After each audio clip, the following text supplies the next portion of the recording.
got going on, buddy? Thống nhất, please. Thống nhất street. Mr. I Tang, Mr. I Tang. really look like a little guy. I come here first. I take a look. Pedro. Hey, Jimbo. Jimmy. Mr. Gary. Hello. Gary. Here comes Steve. Steve. I have arrived. And a big Ed. Yay. Mr. Ed. Early. And the driver. The Tubon coming right, see this tree line over here? That Tubon is coming down this way. If you look right straight over here, you'll see that's the Bujah coming. See that other bridge way over there? Yeah. That river comes right here. Then they both come together and they run, and that's beginning Gonoy Island to the right. Hey, Luis. Ay. Hey, compadre. Esto es lo bueno, ¿ah? Mucho bueno, ¿ah?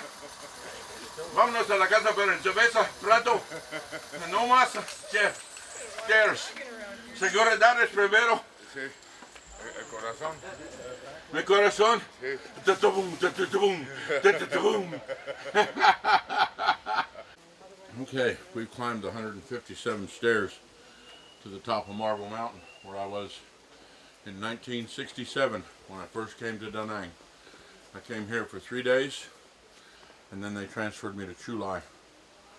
You can still see the carvings, the paintings, in these Buddhist statuaries as we enter into a VC cave where the VC had hospital, tunnels, everything in Marble Mountain. Again, this is probably several hundred years old Buddhist temple where I was in Marble Mountain in 1967 for 3 days before I go Chu Lai.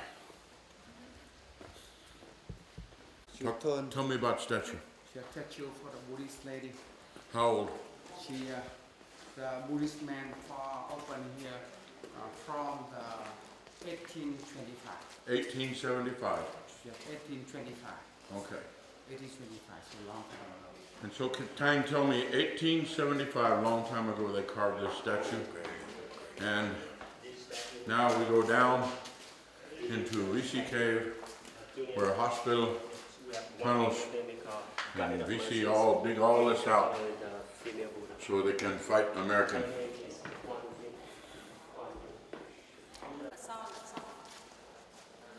We are now inside a cave, a natural cave that was used by the Viet Cong during the Vietnam War.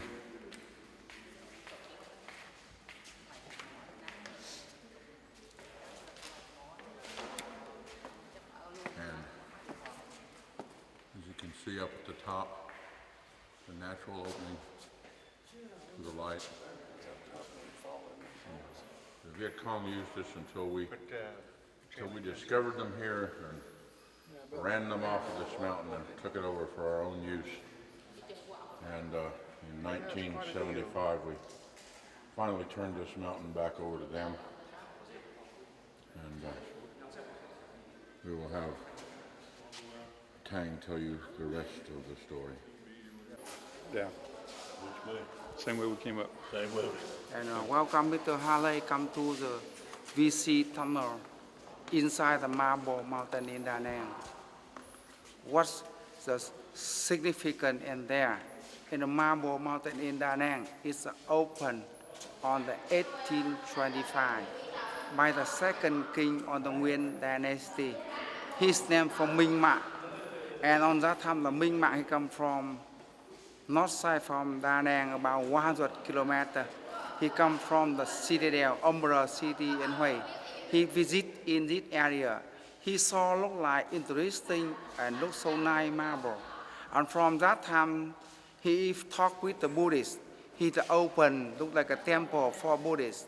And from the 1825 and the Buddhists, they are open small temple for Buddhists. And the significance for the Buddhist people, they are a monk.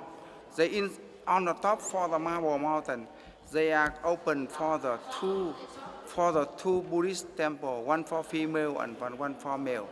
And right now we are I am stand inside the VC Hot Bistro because the story say about on during on Vietnam with American war. Exact the year 1968 until 1975. One of company for VC. The leader name for the Phan Hoành Sơn. He is the captain for the VC. He is a leader for a group for VC, more than 100 VC. This VC, they are living surrounded on the Marble Mountain. He joined together.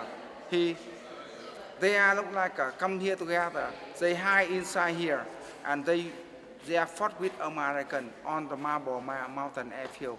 From here to Marble Mountain airfield, about for the 2 kilometers from north side for the Marble Mountain. Now we are stand inside for the big tunnel inside the water mountain. And this very famous for in Marble Mountain. And this cave very famous for the VC and good business significant for the VC during on the war. They are the VC, they fought with American. When they get wounded outside the tunnel, they bring like a VC go in here for a treatment, and doctor coming here for a treatment. And then, Hospital. Yeah, hospital, small hospital, look like hospital on here. And almost VC to stay here from 1968 and 1972. And stories say about one of company for VC in here. They during on for 4 years, they are very good for force 19 airplane for knockdown, get down on the Marble Mountain airfield. And the cuts, yes. Good to know you. Oh, that's it. Very good to know you. Okay. Okay. Kim Yang. Yeah. You're also from China? Yes. He was your brother? Yes. Real brother? Yes. Oh. Yes. And you, what you do in China? 40 years. What work? How you Oh, work? business. Oh, Yes, business arena. Very Okay. nice to meet you. Okay, nice to meet you Very too. nice to meet you, sir. Yes. Yeah. And Okay, right we're now gonna we are on the top for the Marble Mountain in Da Nang, and we are get look like a old gates set up by the Buddhist temple. Just old gates, and during on the war, on top for the Marble Mountain in Da Nang, get a lot for the front in there, both side, American side and VC side. Two sides they fought each other, and you take a look on the wall on main gate going up on top for the hill, still get some bullet hole still on the wall, and almost look like a monk to here. Still no review, still you in here for when the tourists when they recognize what happened here during on the war time. Now I show you, Yeah, from my knowledge, yeah, this bullet hole, yeah, American. yeah, yeah, This bullet hole, VC. yeah, This bullet hole, .223. yeah, yeah. This AK-47. You talk. Just look like I like to say look like a CKC and AK look like a very strong, get a big hole, and American gun, an American shooting very not so strong but small hole. Yes. Thank you, Mr. Tang. Yeah. That's the stack of Buddha ready. Monkey now.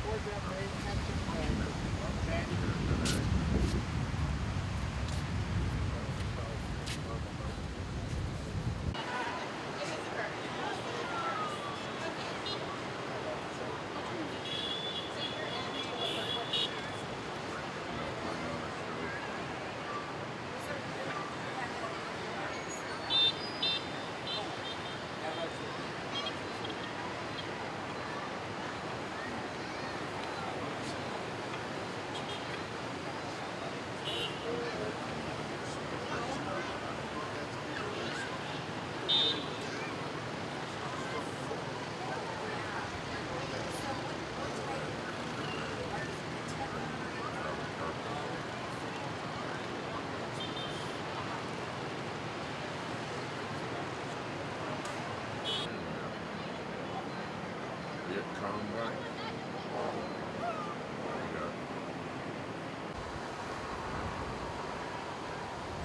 So what you're looking at here is the famous Dragon Bridge. This bridge, I believe, is less than 5 years old.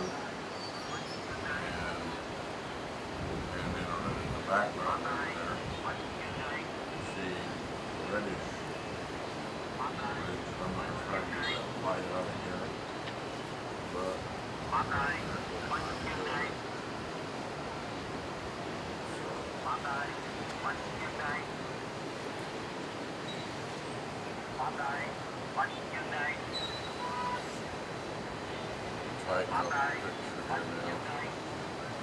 Crossing that line out. Those are the blue lights under the Dragon Bridge. There's the head of the dragon.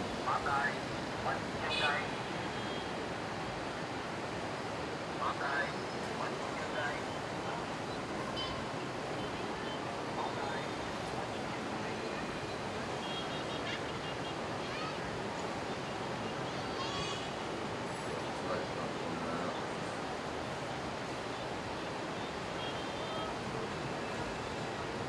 And we'll walk the dragon back.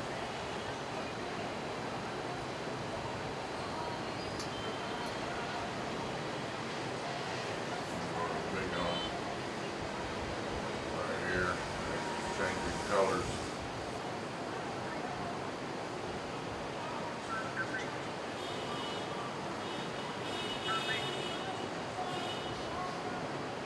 And they had a clinic in there. They had a school that they took care of and guarded.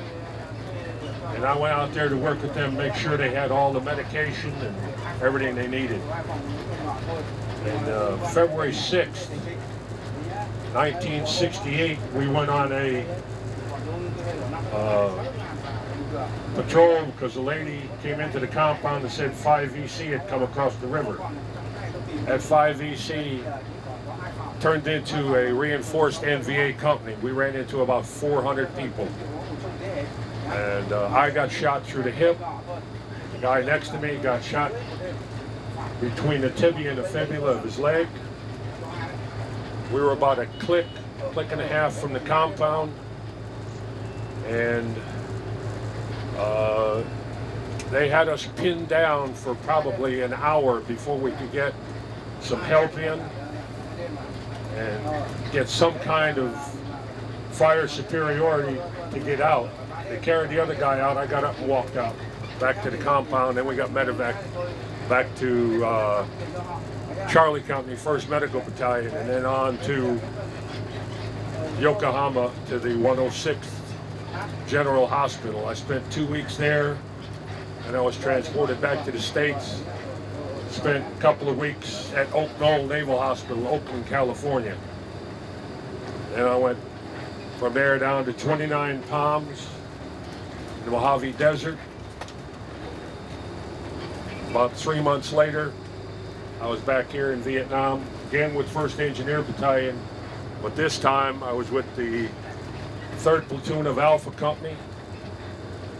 We supported the 1st Marine Regiment. We went from a sand pit just south of Marble Mountain where we were yesterday. We used to sweep the road from, it's now Nuc Ma, but it used to be Nui Kim San was that village at the base of Marble Mountain.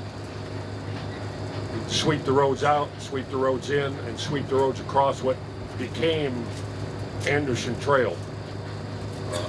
Tex told me yesterday that one of the 7th Engineers laid in Anderson Trail, laid it all out and saw that it all got done. We moved from the sand pit over to the end of Anderson Trail, then we subsequently moved to Hill 55. And we'll get to Hill 55 a little bit later in our trip. Thank you. This is from here going west now would be Indian Territory. So once you started west from this point, you are on road to the slip, every morning before it was open. Lấy bạn rẻ. And any Không 85 năm nhưng mà traffic lại east or dùng west gốc luôn. probably ký had về mua rẻ hơn. Rẻ 85 năm luôn. Cái ký về lại mua lại thì nằm ngược đường bến đấy lướng. where this road intersected right there with Highway 1. That was Highway 1 we just crossed over the top of. That was called Pittingburg Junction. That was the beginning of Dog Patch. Dog Patch was a collection of grass hooches that offered prostitution, drugs, and wild women, sex, and Rock and roll. drinks of all kinds, and it was off limits. You were not allowed in there. Of course, that's where everybody headed. That's where everybody headed. Tell them not to go. They gotta go there. I have a couple Dog Patch stories, but I'll only share one. One day we were coming in a 3-truck convoy, and just as we got to that intersection, a girl stepped out, raised her blouse, jumped up and down a couple times, and 3 trucks ran into each other. While the 3 trucks were trying to regroup, the kids that were working along the side of the road stole everything out of the running board toolboxes. And I thought, what an operation. Why can't we operate Yeah, right. like that? That's called war. Anything goes. But that was, and then as you got to the air base and you turned left and followed Highway 1 around to the north side of town, all that area to the left between Hill 327 and the road was also Dog Patch. So a lot of guys when they come, they say, "Where's Dog Patch? I want to see Dog Patch." So for the most part, it's all gone, and we can just show you where it was. That's great. Ski was with Bulk Fuel. The way he explained to me was they were right to the west, excuse me, south of this road, right here. And 7th Motor T, 7th Engineers, 1st Engineers, all those things are around the base of Hill 327. Right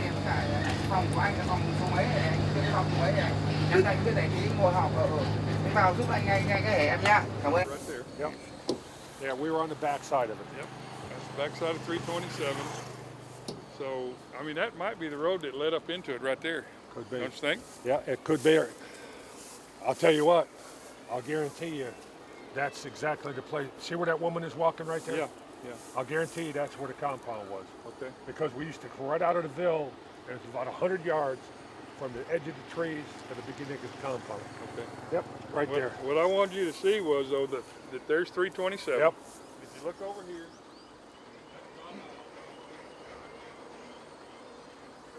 right back over here. This, let's see, probably right over in that area where I get shot.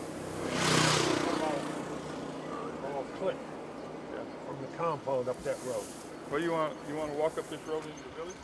No, that's okay. I'm fine. I'll go up the road and walk over that way a little bit, but I'm not Okay. going to go all the way up to the village. Okay. Okay, I'll be back. All right. Hey, we can drive up here, Dave. Dave, we'll drive up here and you can walk up from there. Right there. Yep. That's about right. That's it. The road on both sides, Yeah. and the road went that way. Yeah.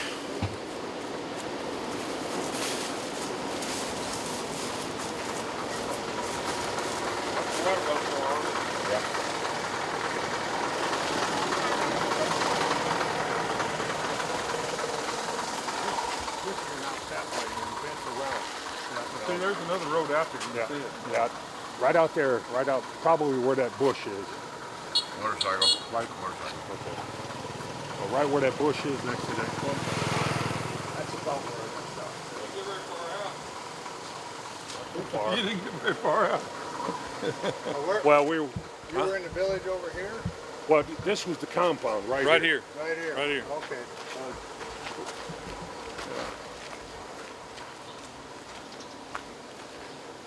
Come out of the village. And right here they had the compound straddling both sides of the road. So we had a clinic sitting right about there. And then there was a school. We took care of the clinic and the school. It was one of the only cap units that lived in a compound. Normally they were out in the village with people, kind of like we were the poor man's Green Beret. They lived in with the people. And but we had to be in the compound to make sure the buildings didn't get blown and all that other stuff. But we went out on patrol one morning. I got about a click out that way when it hit the fan. And I took one through the hip. The other guy took one in the leg, and had to get up and walk back here because they didn't have enough people to carry it. Who's going to carry me and Dave? But this was it. This was it right here. Was this building here? No, nothing. This was up. This was flat. None of this was there. The road went out that way and hooked up and went out to the right. But 327 is over there. We used to go out and try to keep the VC and the NVA from rocketing the base. Because if you were here at night, you looked over at 327, there was a LAM battalion, Light Anti-Aircraft Missile Battalion, on the top of 327. Plus they had the lights to keep the planes from running, running into 327 when they were coming in. And they would use those lights as aiming stations. Fire and go right over the top of them onto the air base. So we had to go out here and try to keep that from happening. Okay. You got shot across I the way. got shot just about to that village, well, with Hamilton. That wasn't there. There was nothing over there. Okay, zero. It was just grass and stuff. The village was here, and this is about what, 150 yards, 100 yards? Yep, and we're looking to the northeast, right there, at 34 degrees. Right. We would come out here, and the compound, the cap at Wafu, okay, straddled the road, okay. Inside the wire, we had our bunkers and all that other stuff. There was a clinic that we maintained, a cinder block clinic, nice clinic. And then there was also a schoolhouse where the kids could come in and go to school. This was all surrounded by barbed wire, concertina wire, and a whole 9 yards, bunkers. We're on both sides of the road. And then out this way, click and a half, was where I got shot. We went out, woman said the 5VC come across the river in our TAOR, so we went out to get them. 4 Marines, 5 PFs. Ran into a reinforced NVA company. It was like 400 of them. A little trouble. Just a little bit of trouble. Warning. Yeah. But they bracketed us. They fired a mortar round long and a mortar round short. Couldn't go forward, couldn't go backwards. Okay, about 2 minutes later, one of the PFs said, VC, VC. We see these guys going across the paddy about 2 foot down. Helmets, black jackets. Said, those are Marines. He starts firing them. Those are Marines. Oh, VC, VC. Well, they got across. They come back up the other side of the road and set up an ambush. Because they wanted to draw more of us in. 2 of us got hit. They wanted to also draw flanked you too. Yeah, they flanked us. They wanted to draw more in so they could get more. And we had a guy by the name of Bundy. He was from Middletown, Connecticut. And he got on the radio asking for help. And Hill 10 and all of them wouldn't send anybody. But Bundy left his rifle, threw more ammunition on his body than you could shake a stick at. He had bandoliers of magazines, and he had not boxes, but bags of hand grenades, and he come running from here that way and got to us, and he was throwing the ammunition out and all that stuff. It was a hairy situation. Let me show you exactly where we're at right now. Okay, I got this coordinate right here, where we're off the bus again. Actually, this is, shoot it again. This coordinate is 93801-71446. And like I said, we're looking towards the northeast. Right. So we're right here, looking kind of to the northeast like this way. And this is it. I know this is it. You satisfied? Absolutely. All right. My platoon had this little bridge that's right up here. See this little bridge? At the time, it was a wooden bridge. And it was during, we used to swim in this thing right here to the right. And the significance of it is this was July of 1967. This is where we were issued the M16. We first got it right here. We had M14s. They came in one day, took all of our 14s, gave us the 16s. We had no preparation, no school on them. They just gave them to us. So what they did is they gave us a lot of ammunition, told us to fan fire, just shoot. So we shot a lot of rounds over there towards Charlie Ridge, trying to get familiar with the rifle. But that was significant. I'll also tell you that, and I already told you this story, we had a group of kids, 8 or 9 kids that hung around that bridge, brought us Cokes, brought us ice cream. And I started looking for them 10 years ago, and I found 3 of them 2 years ago. And they live in that village that we just came through, not more than 150 yards from where we knew them. So if you have pictures of little kids that were around, chances are they're not very far. You know, it took me a long time to find them, but I got them found. A lot. Those kids that you knew, were they collaborators or do you know? Well, who knows? You know, we had a local barber that cut our hair, and he would set up once a week or so. But these kids all hung around. They were all school-age kids, and you know, were they passing on information? Probably. None of them ever told you that they did? No. I will tell you that they did come to me one time with a big handful of MPC and Piasters mixed in small denominations and asked me to go buy them a radio at the PX. And we rarely made it into Da Nang, but it just so happened I was going on a convoy in. And so I went up there, and they gave me the model number and everything on the radio. And I purchased the radio. And I came back and I gave it to them. And CID or whoever they are came about a week later and said, "Where's your radio?" And I said, "What are you talking about?" And they said, "Well, that radio you purchased." I said, "Well, I gave it to a guy going home." And I said, "What's the significance?" They said, "Well, that radio can be used to send or receive. It can be converted." And my first thought was, then why in the hell are you selling it? Yeah. But what the suspicion was because of the money that I gave them, the wadded up Piasters and MPC. And that's what threw suspicion, plus the radio itself. So, you know, I ducked out of that and just told them I gave it to a guy that left. But so that means that they were at least in the black market.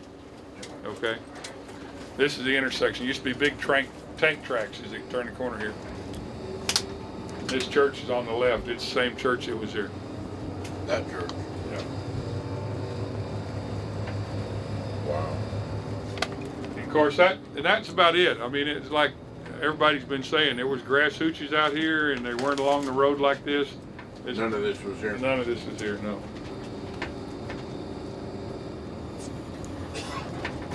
I was on with my company on 2 different occasions. Hill 65. Hill 65. And the primary reason we're going to it is because it's got a memorial on top to the local VC.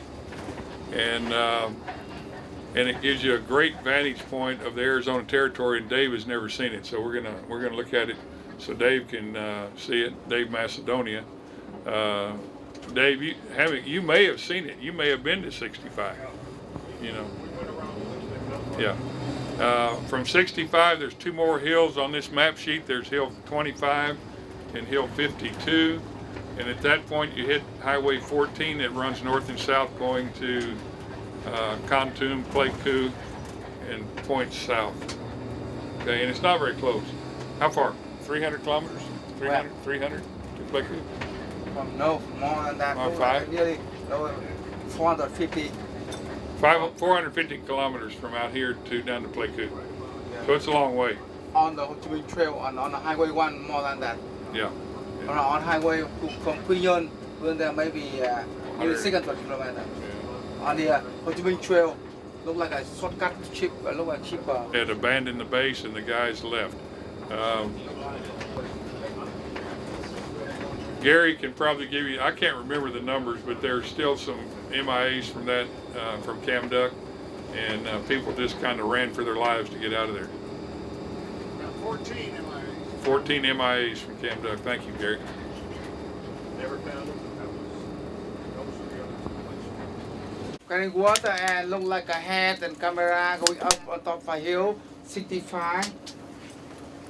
Now, you'll recall that I took you to another wall that had some 25,000 VC names. This monument on this hill, one hill in Vietnam, text says 38,000 BC.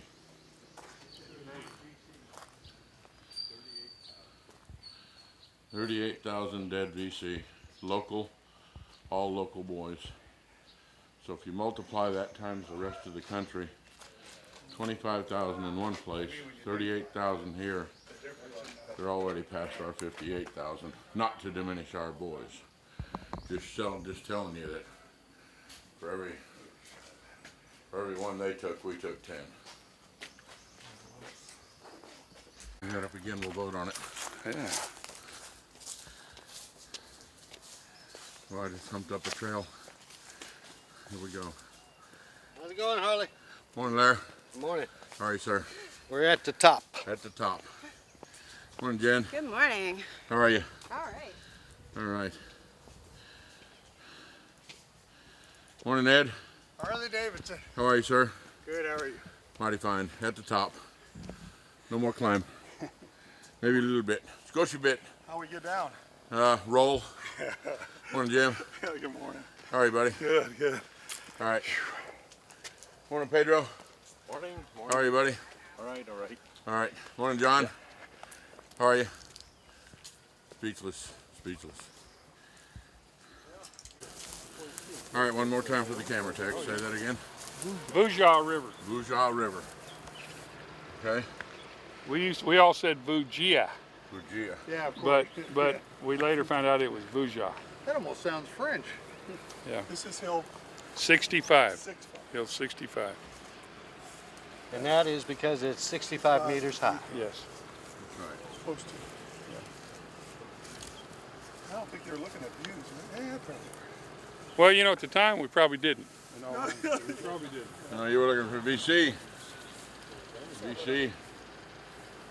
So the higher up picks the elevations.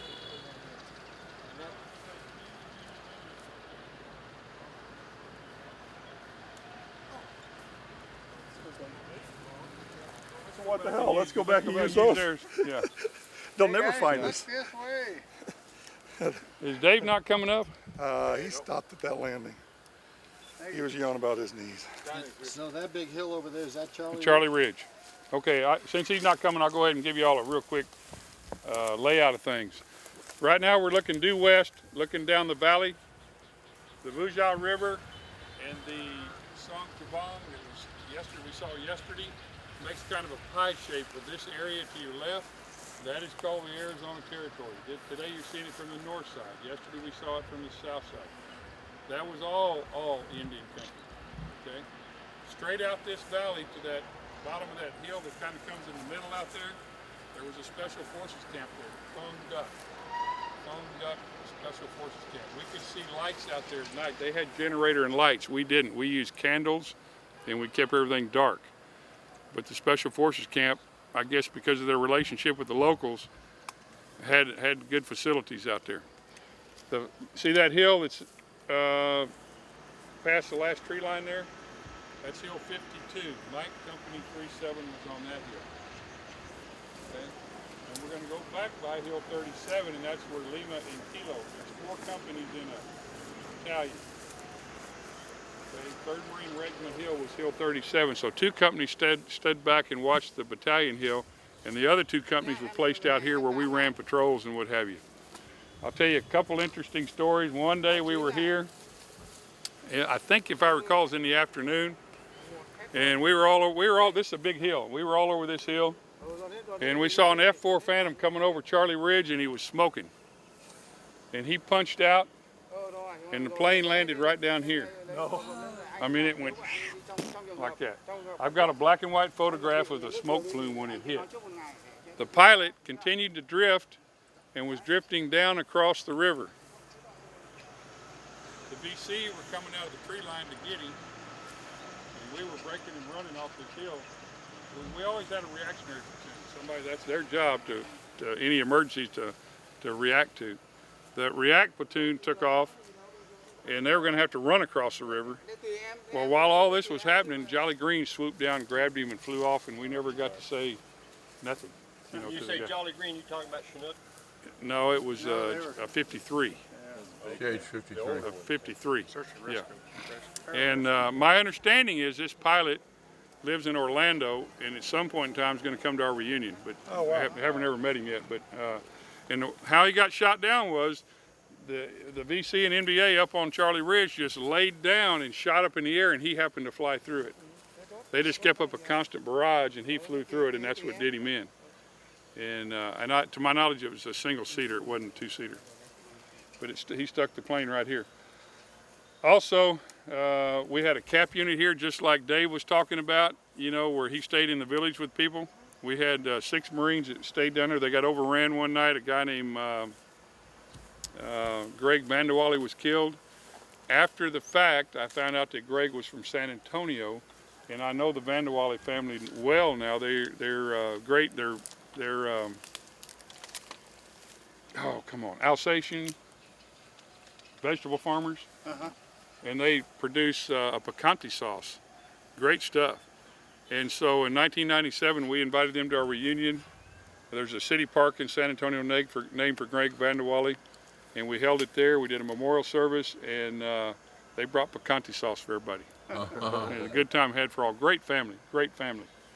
And it turns out my college roommate was Greg's first cousin, and we didn't even know it till 97, and that was back in 72 when he was my college roommate. Small world. Isn't it? It's amazing. It's amazing. Anyway, Hill 65, great vantage point to show what things look like in these hills out here. Now, if we keep on going, Hepduck's down there, right? Hepduck, that way. That way. The other side. When we went to Cam Duck that day, are you talking about Cam Duck or Hepduck? No, Hepduck. Back of All right, Cam Duck, we went all the way to the end of this road Cam and Duck. turned left at Hill 52 and went south to get to Cam Duck. Okay? On the other side of the Quaison Mountains to the south. Yes, sir. What's that big building you think? That big building is, I think, a concrete plant. And just to this side of it is a small hill called Hill 25. On one night, a platoon from Mike Company had that hill and they were overrun. And the guy running it was a gunnery sergeant, and he called in artillery on their position, saved their ass, and he was awarded the Navy Cross. His name is Gunner Bolton. He lives in Oceanside, California. Yeah. They wouldn't have survived if he hadn't called in the artillery on them. Call for air bursts, you know, to try, because the VC were all over the hill. Yeah. That's it. What you're seeing here through the glass window, they won't let you in, so it's kind of reflective. You'll have to look into the film. Is the statue, a marble statue of Ho Chi Minh, sitting here writing out whatever he was writing. And then as we come around here and see the side of this building, and we'll come down here, and they open this for the Vietnamese. They don't let us in here. This was actually a scale model you're looking at right here. If I can tighten up on this and come in on it, you can see that was a scale model of all the mountains and the hills around here. And just like us, they had their people placed, and they had their high spots, and they fought us from wherever they could. And as you heard Tex tell the story of this hill, which you're looking right across there at it, this was their country.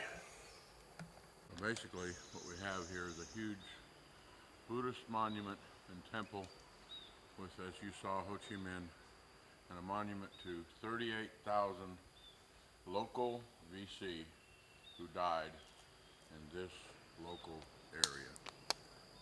A little bit of urban renewal going on here with brand new asphalt going down, and They got the rice stuck out so far on the road, we're just driving right over the top of it. So now it will be crushed rice.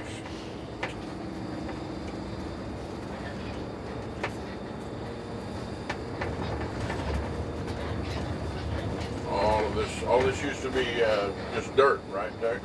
Yep. None of this was here. Dirt road. 46 years ago. It was narrower than this, a lot narrower than this. No houses. No houses. Just thatched huts even close to this road at all? Not really, huh? Back away. Yeah. Everything cleared back 100 yards on both sides. Everything was cleared back 100 yards on both sides, says Mr. Tex. Better known by his mother as Eddie. Oh, about here. Off the edge of the road. What happened? November 1969, we were running a road sweep out of Hill 55 toward Route 1. Okay. And it had rained for probably a month straight.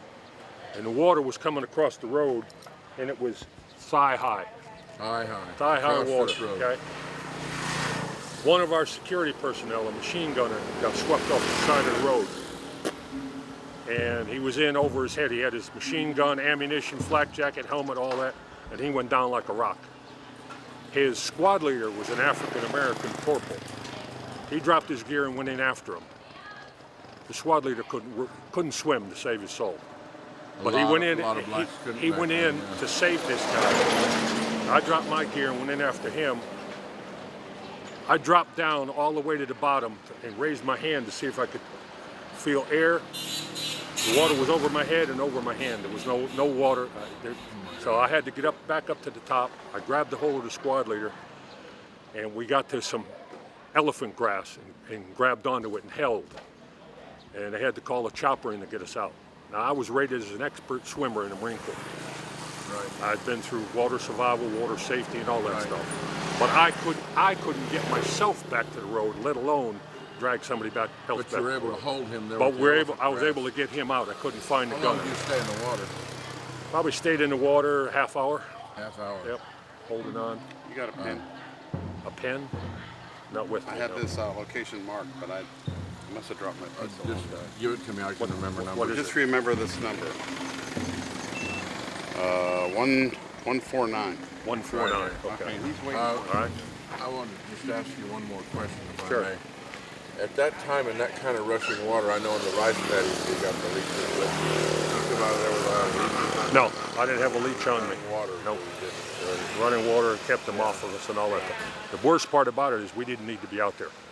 You didn't need to be There out was there in no the first need to place. be out there because a mine detector will only give you 18 inches anywhere, and it was already up mid-thigh on me, so what were we doing out there? Yeah. I couldn't get my lieutenant to cancel the sweep, so we lost the Marine for nothing. Don't you just, oh, you lost him, the black guy. No, I got the black guy. The machine gunner was gone. Oh. I mean, we didn't get his body back for 2 weeks because we couldn't find it. And was that lieutenant a 90-day wonder? Well, that lieutenant was gone the next day. Amen. Tex. There's been a low water crossing. Once again, for the camera, please. There's Hill 55 right there. All right. And the bridge? Right there. Was right down here. I've been here a while waiting.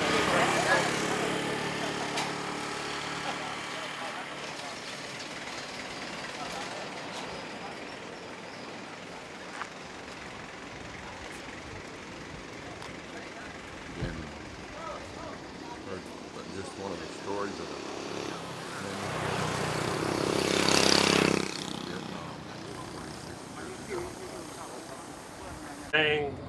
To Route 1.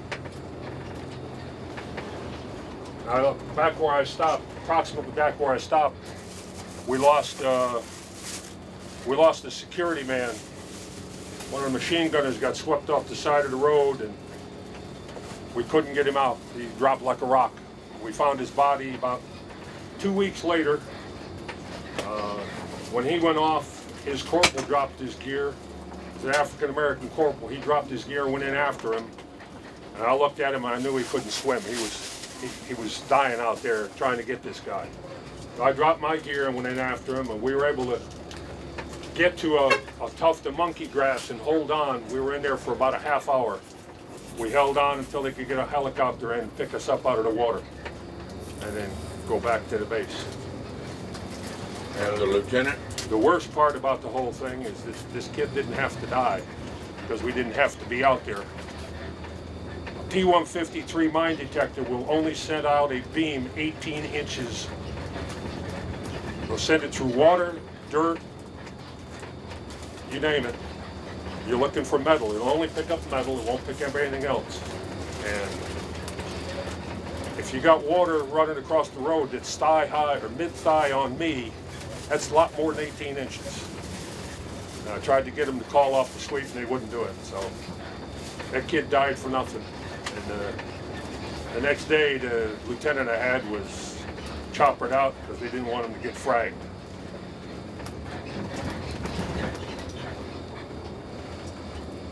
Mr. Tang, Yes, sir. tell me a story. Okay, come here. Come here. High ground.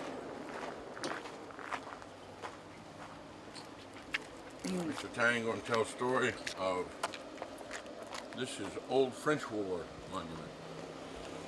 And welcome the Harley come to the Hill 55. Hill 55 for the headquarters for the 7 Marines headquarters during on the war. They occupy and this hill before the 1965. From 54 before the 1954 for the French set up occupy to make look like a big bunker in here and make up a big base for French in here. And before the 1954 and Viet Minh for all Vietnamese soldier, alcohol soldier for fought with France before 1954 and Vietnam for winner and make for France come out from Vietnam on the 1954. And when the French coming out for Vietnam on 1965, the American Marine come to Vietnam. Now we are on the hill on the 7 Marine, for headquarters 7 Marine were here. And this the significant for the war memorial for the Viet Minh fought with France before 1954. Right now we are on top for the hill 55. Is that right? Before 1954, we call the Viet Minh. The Viet Minh, the people, army from Vietnam, fought with France. And before Viet Cong. Viet Cong. Viet Cong, Viet Minh, two different kinds. Different kind. Viet Cong during on Vietnam-American War. Viet Cong look like a no uniform. Right. NVA look like a uniform. Yep. For main forces for Vietnam. Viet Minh still get uniform. Uniform. But Viet Minh fought with France Right. before 1954. Okay. NVA fought with American. Okay. Very good. And Viet Cong fought with American. Very good. You understand now that the Viet Minh were the part of the French War, not the American War, and the NVA regular and the Viet Cong were part of the American Vietnam War. Two separate wars caused by a treaty called SEATO, which was signed by Eisenhower and Nixon, giving us the power to separate this country in half after World War II. And a driver and another Marine were coming back from battalion headquarters. I had a meeting with the company commander, and we turned on to Hill 55, and we're coming up, and a road grader, CB road grader, hit us head on. And the Marine in the back was flipped out, broke his hip. I was jammed into the windshield, got a severe concussion, but the driver was pinned beneath the wheel and the seat, and the Jeep was on fire.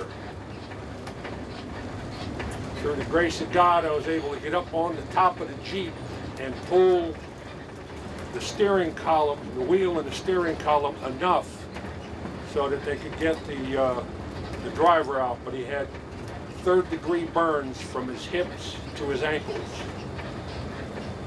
He was medevaced out. He went to NSA. NSA sent him on to the States, to the Brooks Army Hospital San in Antonio. Texas. And he spent 18 months there. His wife would see him. The first 30 days he was there, she would go in and see him every day. Long about the 25th day, she got tired of him not talking to her. He didn't want to live. He just wanted to let go of it all. And she told the doctor, she said, I won't be coming back. Do with him what you want to do. And she started walking to the door, and he said, hold on. And she went back, and he started his recovery. And 18 months later, he left there. And he made his living selling fire extinguishers. Okay? His son and his daughter Googled me and finally found me in 2006. They came up to see me. They live in Florida. They come up to North Carolina to see me, and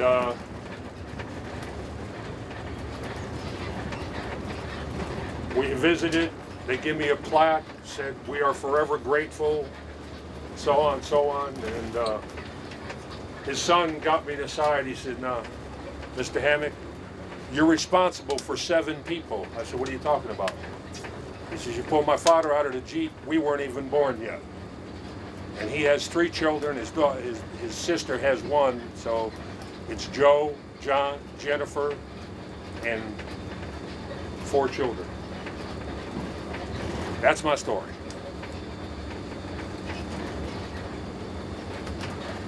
Couple of minutes, we'll stop in there. Look like at a big cemetery for the local people. On the left, my hand side, we'll stop in there to take a photo. We're at the resting in there. We go in there. Look like so many for the good grave. Some family look like it in our money. Their construction look like a big tomb, big grave for the grandmother, grandfather, when the father. What you're seeing here now is a Buddhist cemetery. This thing, I'll raise the camera as high as I can. And the whole thing. According to Tang, this is family, rich family. Only rich people have this bridge here. You can see why, because look at some of these statues and some of this work. And it doesn't make sense to me that we in the U.S., we all spend our money during our lives and try and live a good lifestyle. These people work their butts off and save all their lives to save up enough money to do this. And to me, that's not enjoying your life. But to them, it is. So, this is a huge, huge complex. We walk along. I'm walking full length of this thing. Going, going, going, going,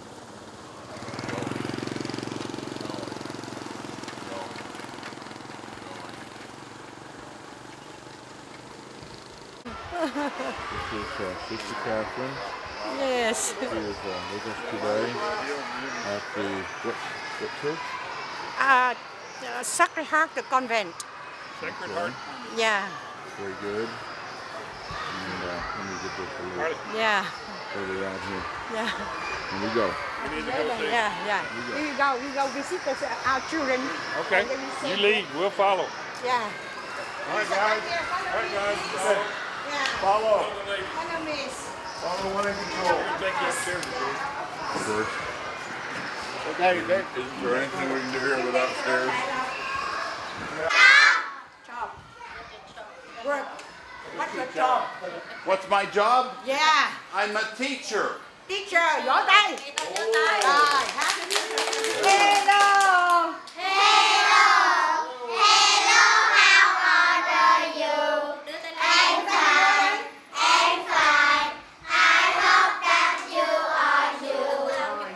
Good morning. Good morning, sister.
hỏi ông bà có vui không? Ok. They know Alahueta?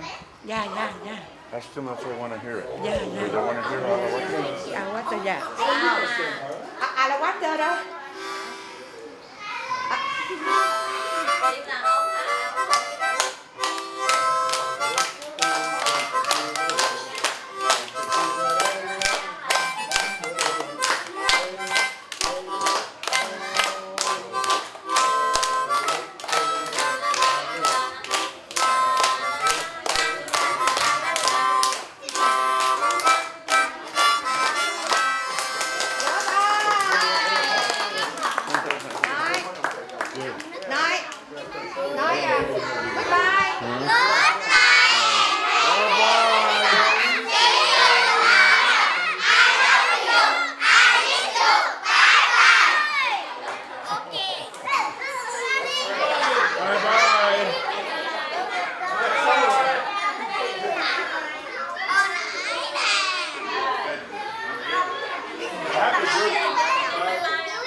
It's nice to meet you. Where you go? What did you learn today? I learned English. Bây giờ listen to the teacher. Ask what is it? Trả lời nghe chưa? What is this? And?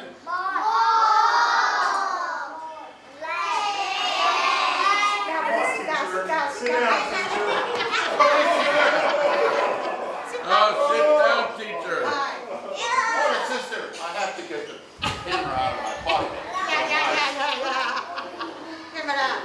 What is this? Explain. Rồi, để thầy hỏi. The teacher asked and you answer. Okay, I got lost on that, sister. Go ahead. Let's try it again. Để thầy hỏi. Oh, Nghe, listen, nghe. what is this? And what is this? Nói to lên. Lấy ghế thằng ngồi cô Trang. Lấy ghế thằng ngồi cô Trang. And that. And Bicycle. I like that one back there. How about this one?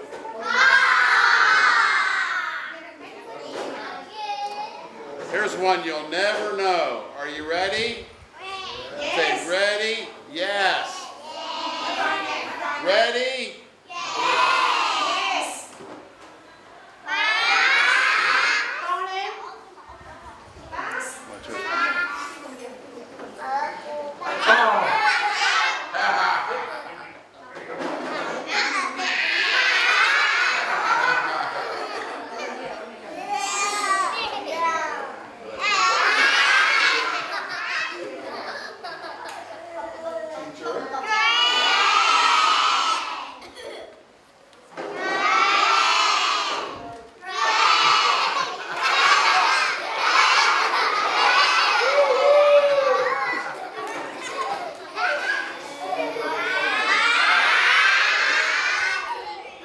Sister, can I have a drink of water?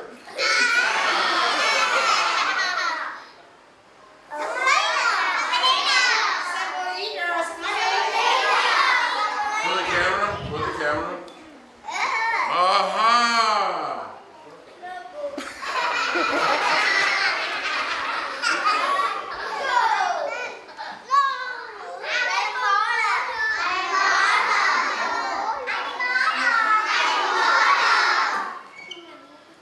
Watch that one in front of you, Tex.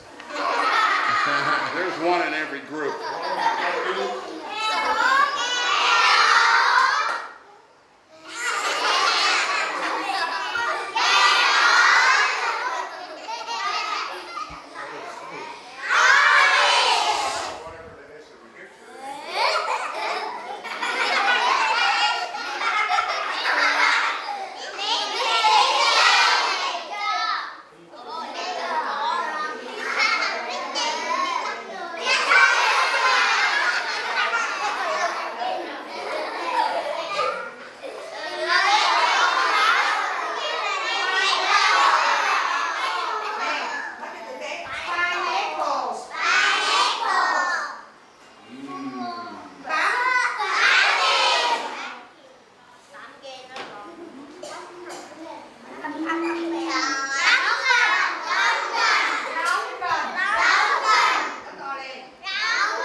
vài bữa với sô cô la Quang.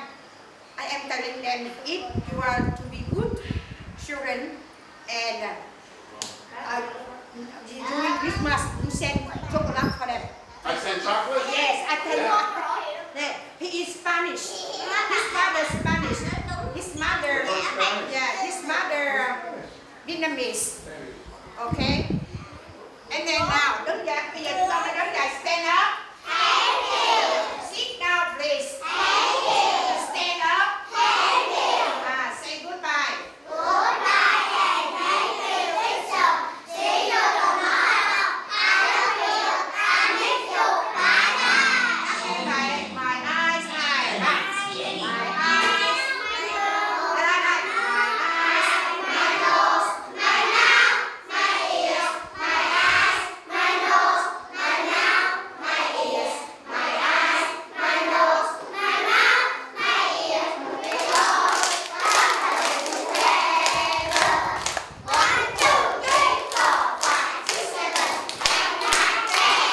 Sit down, please.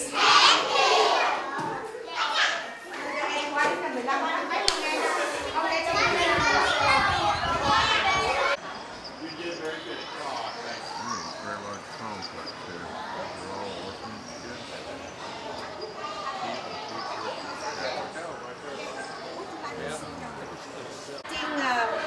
1975, no more teaching in outside, only in convent. They allow us to teach only kindergarten from 18 months to 5 years. After 5 years, they must go out to take public school. Before 1975, we were nurses, doctor in hospital. Now no more, only kinder. You were during the war. Oh, you are a very, very lucky person. You alive until now. Because I saw in the picture, because 29 April is coming. Established from communist. Yes, yes. And there are many pictures from the American soldier. He carried the baby from during war. I saw internet in my email. The beautiful and the beautiful heart from American soldier. They carry very heavy many things outside, but they carry the old woman and carry baby on. They cross in the river during war. I have picture now. Very many pictures like that. And American soldier helped us about the blankets, milk. They came here by ship, and we were the one to pick the things for Herald orphanage. But after 1975, our orphanage government took it. Took it, and we have many orphans from American. They come back after 35 years. They look for the name in the retreat book, and now there are orphanage from baby from students. Students they left in the hospital, and we are the one who came here to take them. Will you see them? How many? Yeah. Here, they are baby 15 baby, and 3 year, 5 year they go to school. Yeah. And those are just children who come to school. This is the essence.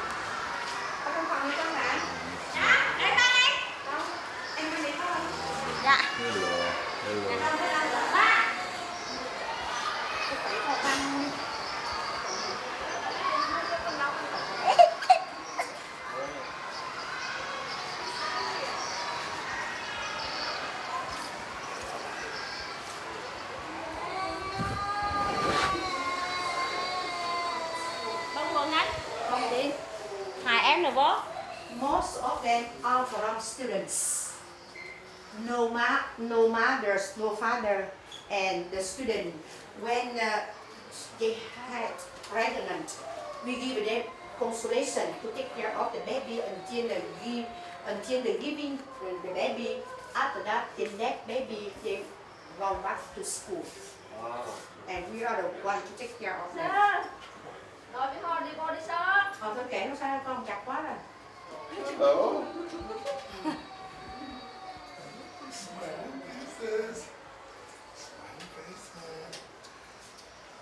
Sister, how old are these children? How old? Very, very young. Yeah, 3 months, 1 month, 2 weeks, one. Một đứa 2 tháng, đứa 1 tháng, đứa 3 tháng. Đây ba này. Đây là 2 tháng. 2 months. Đây là 1 tuổi. One year. Còn cái 9 tháng. 9 year. 1 year, yeah. 1 year. 2 months. Nào, vô coi. Lisa come there. We see. Yeah. Handicap. Most of them are students, but now no money, no father or no mother. Student went back to university to continue to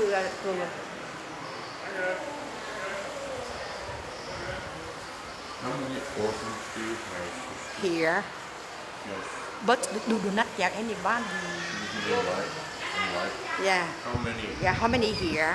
The children here, over 25 babies. Yeah, but 5 years go to school, 4 years, 3 years go to school. Yeah, over during the war. You were here during the war? Yeah, yes. How many babies then? Oh, many. Yeah, many. French, How? Vietnamese too? Oh, most of them from American. Yeah, because American soldier here and Vietnamese woman working with American soldier. Yes. And before 1975, didn't have abortion. Now there are no. After giving their baby, they give us many over 2,000, 1,000 baby before 1975. Is abortion Yes, legal in yes. Vietnam? No, now. Now it is. Yeah, but before no abortion. No abortion. Before 1975, didn't have abortion. No, but now they Yeah, do. now many You from give me hospital. a card, your Me? email address? Yes, I will give. want before I Yes, go. I will give you my email. No card. Yeah. We keep in touch. Okay, very good. Yeah. I will give you my email. I was in July Yes. in 1967. July.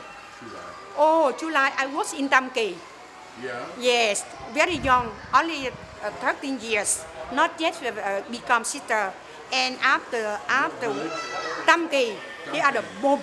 Near July, Quảng Ngãi, near Tam Kỳ. I went with the father. He is a chaplain for. American chaplain. Yes. On July. By jeep. Yeah, by jeep. I know July. I remember you. July, there are many VC, and many people die in July. Bomb. Yeah. Oh, you're a lucky person. Yes. July. I know July very near Tam Kỳ. Yes. Yes. I will give you my address. You have a book. Okay. And you don't have a head go out. This way. I have a cat. Oh, No problem. many years ago he wear this one. You're a cowboy. Yes, cowboy girl. Cowgirl. Yeah, cowboy. Someday I will go to America and I will visit you. Yes, please. We are my best friend a long time with Bill William. Yeah, with Bill William.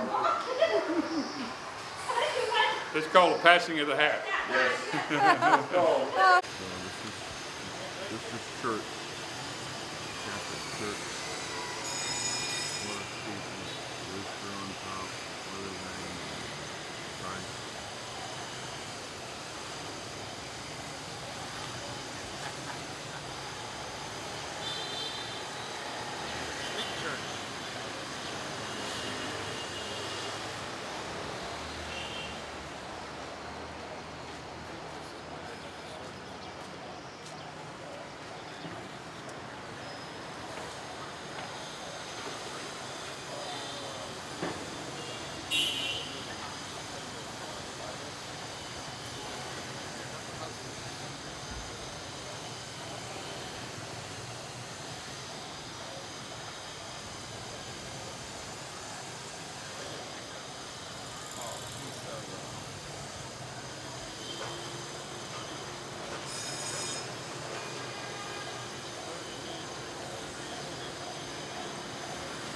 to the Highland Pass. About 18 kilometers to bottom for Highland Pass. That's all right. Today is the 24th. And in afternoon, a lot of local people come to swimming on the beach. It's get a long beach. Hey, Tech. Long Beach. Remember that? Fishing boat. Oh. Outdoor Coral Bridge. Oh, Coral Bridge. Many fishing boats. 69. Yeah. All full. I did. Round fishing And boat. a lot for fishing boat. For the local people. Oh, look at these. Look at these. Old junk. Yeah. In front about for the Highland Pass. We come to Highland Pass. Look like from here to Highland Pass, half hour. And we are first stop. We'll stop on the Rest Beach, where the Marine for landing. On the 1965, on August 1965, they start from Okinawa. They landing on the end, Rapid in the end, Esso in the end on 1965. Marine.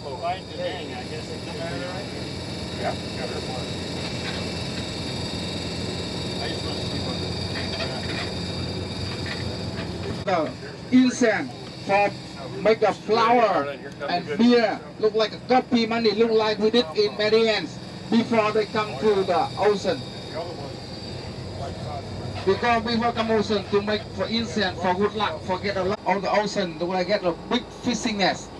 And evening they are lowering down. And the middle nest they got a line, electric line. When the fish swim for the line, coming up and down every 1 hour. They got fishermen. Under in middle for fishermen of net fishing net, they got look like a basket, and when the up and fish come down on the basket. Well, here we are, folks, at Red Beach 2.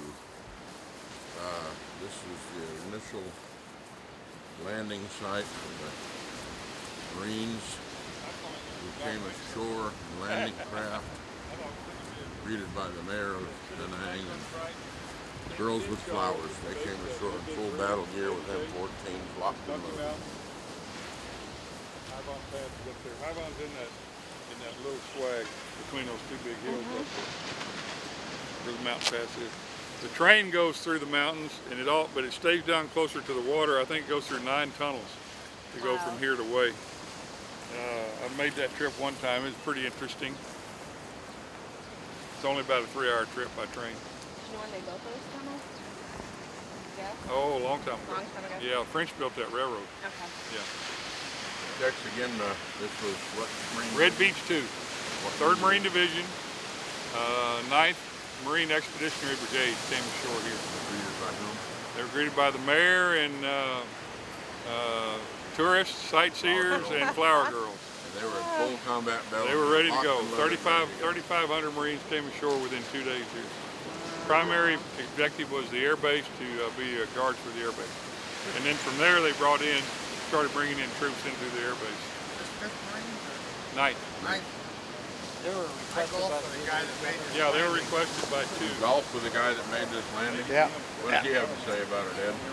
Not much. Not much. He's a high school counselor down in Chula Vista, and I went golfing with him. A friend of mine who I grew up with, who's a teacher there. And you mean Chulawana, California? Chulawana, California.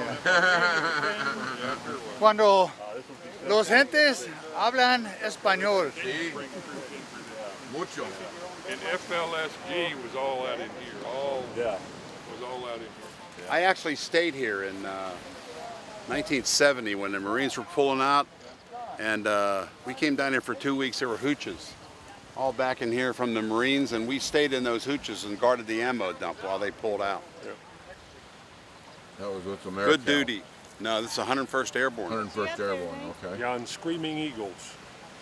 Yes, the Screaming Eagles. Yep. And what do you think about all this, Ski? What do I think about all of it? Yes, sir. A hell of a lot of guys came here. That's all I got to say. This is where I landed. You landed here December also? 1966. December 1967. Come ashore on the landing barges. Landing barges. All the kids and all the girls come running to us. So you were part of that. Oh yeah, oh yeah. It was real foggy out, real low-hanging clouds and everything, and I was scared. I didn't know what I was getting into, you know. But once we hit shore and seen all the kids and everything, then I calmed down. Everything was all right after that. We had to wait for about 4 hours for the cattle cars to come get us. Right. And take us back to the mountains. That's where our camp was at. So it was an experience. The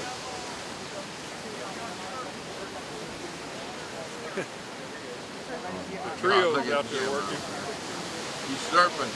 Surfer boy. Look at him.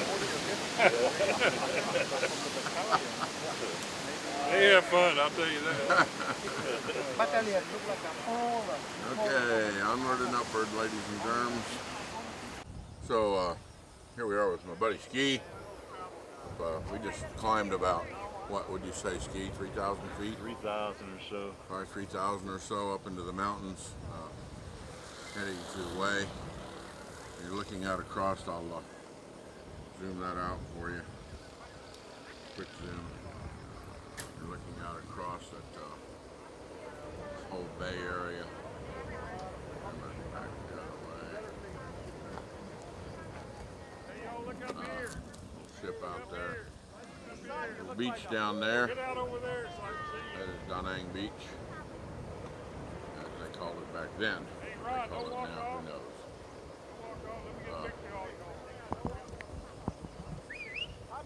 I'll tell you in a minute, Luis. Hey, Jackson. I'm taking a picture of the group over here. Jackson's taking a picture of the group over there. The group over there is taking a picture of Tex. Here comes John. He's going to try and figure his way down. Catch me, please. Catch me. You'll catch me, GI. Catch me. If Harley tried that, he'd come rolling down. I think that's a good way. The little fat man. Got it. I got it. It's You're like the eating man. cherry pie, except different. Let's get over here. Let's get over here.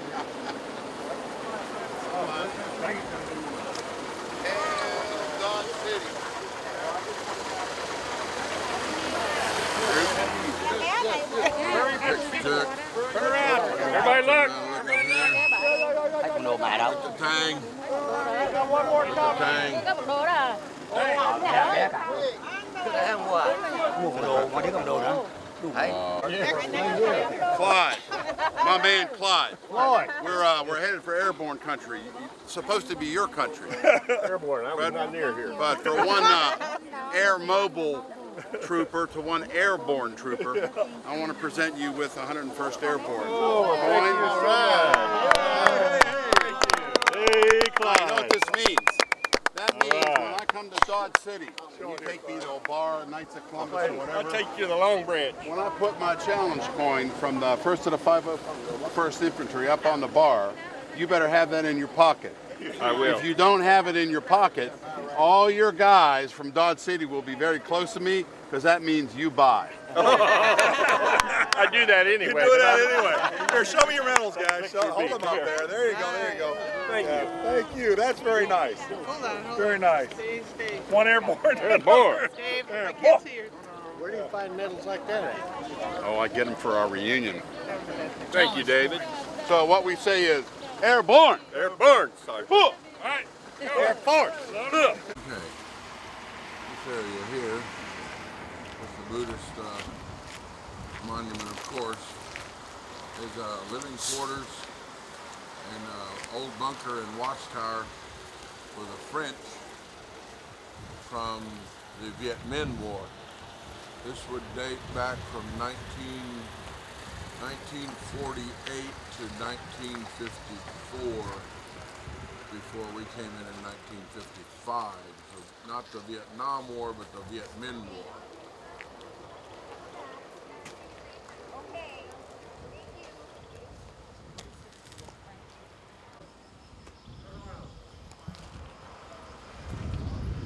Sarge taking a picture of Harley, Harley taking a picture of Sarge. This area is a little cooler up here, a little windier, a little nicer. And you can look down and see that we're up around, I'm guessing around 5,000 feet right now. As I said, this was a watchtower for the Viet Minh War, not the Vietnam War time period.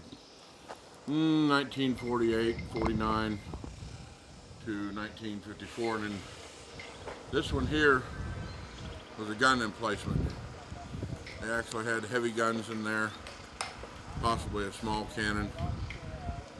And of course over here you see all of the ladies peddling their wares.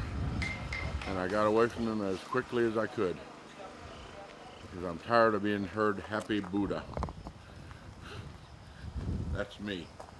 My new name, Happy Buddha. And we see the lovely Miss Jennifer taking a walk here. Happy Buddha. Huh? Happy Buddha. Happy Buddha, yeah. Really unfortunate. You the Buddha lady, I the Buddha man. When I was touring in those caves, a little old lady was pointing out, you know, sleeping Buddha, this Buddha, lady Buddha. There is a lady Buddha. You know the story But behind she's that not. Happy Buddha? What I about found it? it out last night. Oh, I went and saw a big, huge, 25-foot tall, 20-foot wide, gold Happy Buddha. And he said, Happy Buddha smile all the time, because what go in this ear come out this ear, and there's nothing in the middle, so he happy all the time. That's what he told me. Okay. Maybe reasonable. I don't know. Okay. This would have been another gun emplacement, probably small machine gun type, and maybe even bigger guns as I look down here. So you had two gun emplacements and another watchtower right here where they were checking out the Viet Minh. They called them the Viet Minh, not the Viet Cong back then. The Viet Minh. Mr. Tang say we're in Lang Co. Yes, This is a beautiful little village on the ocean here.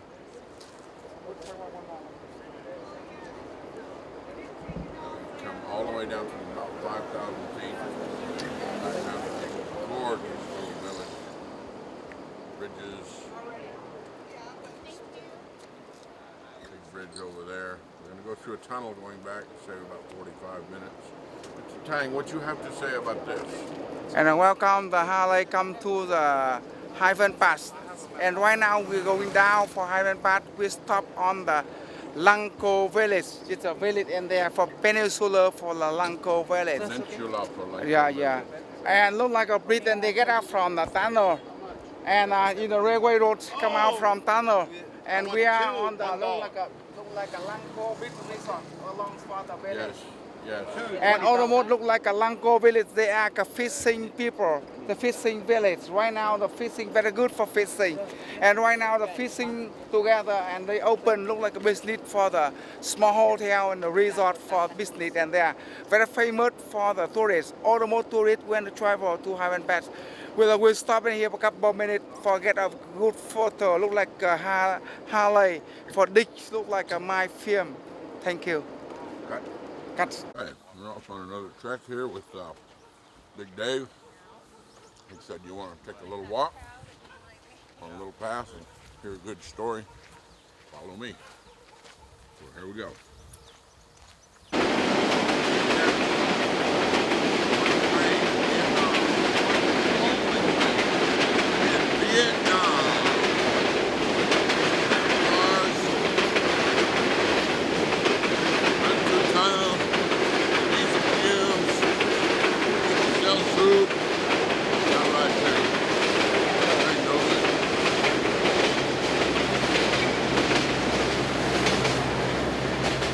I'll tell you the story. Everybody gets here. Yep.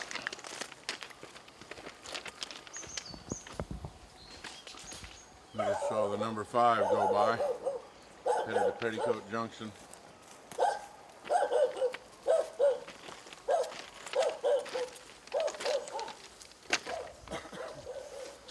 Along down the railroad tracks here.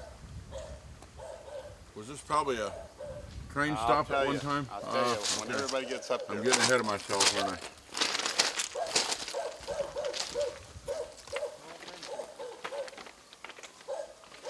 Okay. 1970, 101st Airborne, some units were brought down here when the Marines were pulling out. Like I said, the Marines had cleared out this area of VC, so it was very secure, and we were very relaxed in here. People followed us around. We got to buy Cokes. We got to meet the people, which we weren't anywhere used to, because up north it was a free fire zone, okay? I'm going to show you a picture. What this is, it's a comparison, because this area was completely defoliated when we got here. Of course, we're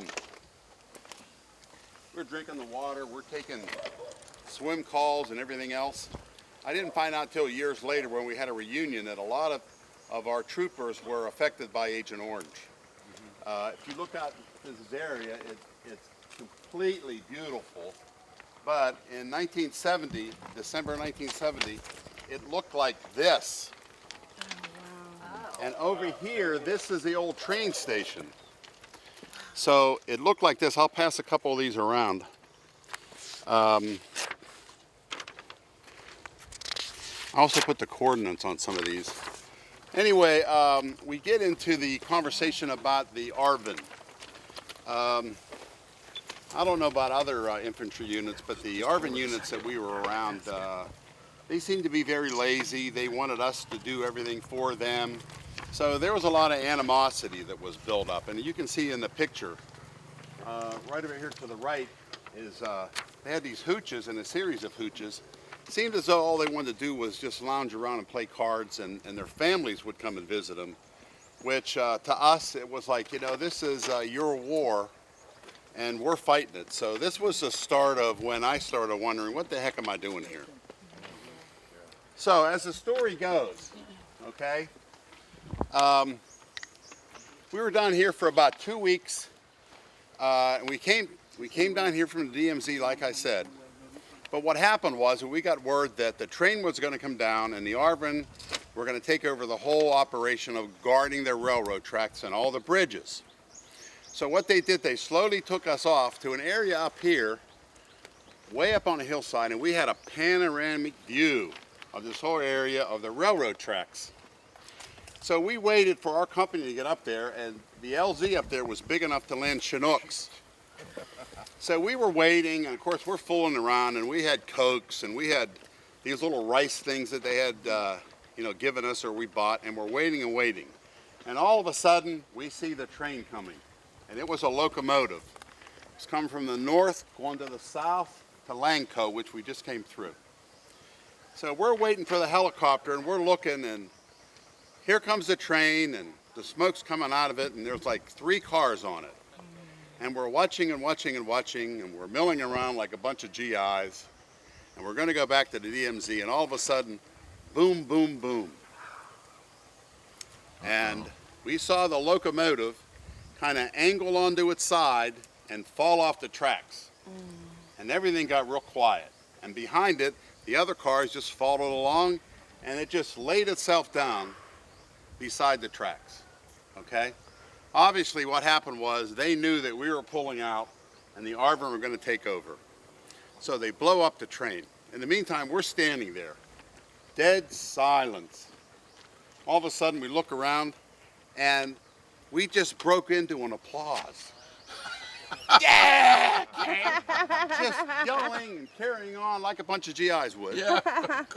And that was the start of our experience with Vietnamization. Yes. If you've heard that word before, it's where the Vietnamese were going to take over for the Americans, and now they were going to fight the war by themselves. Yeah. But that's an example of how the enemy knew who was around and when to take advantage of a situation, and that's when he took advantage of this situation. Questions? Where were the ARVNs? The ARVNs were along the tracks, just kind of, watching the families following them, and probably playing cards or checkers, like you see in the cafes today.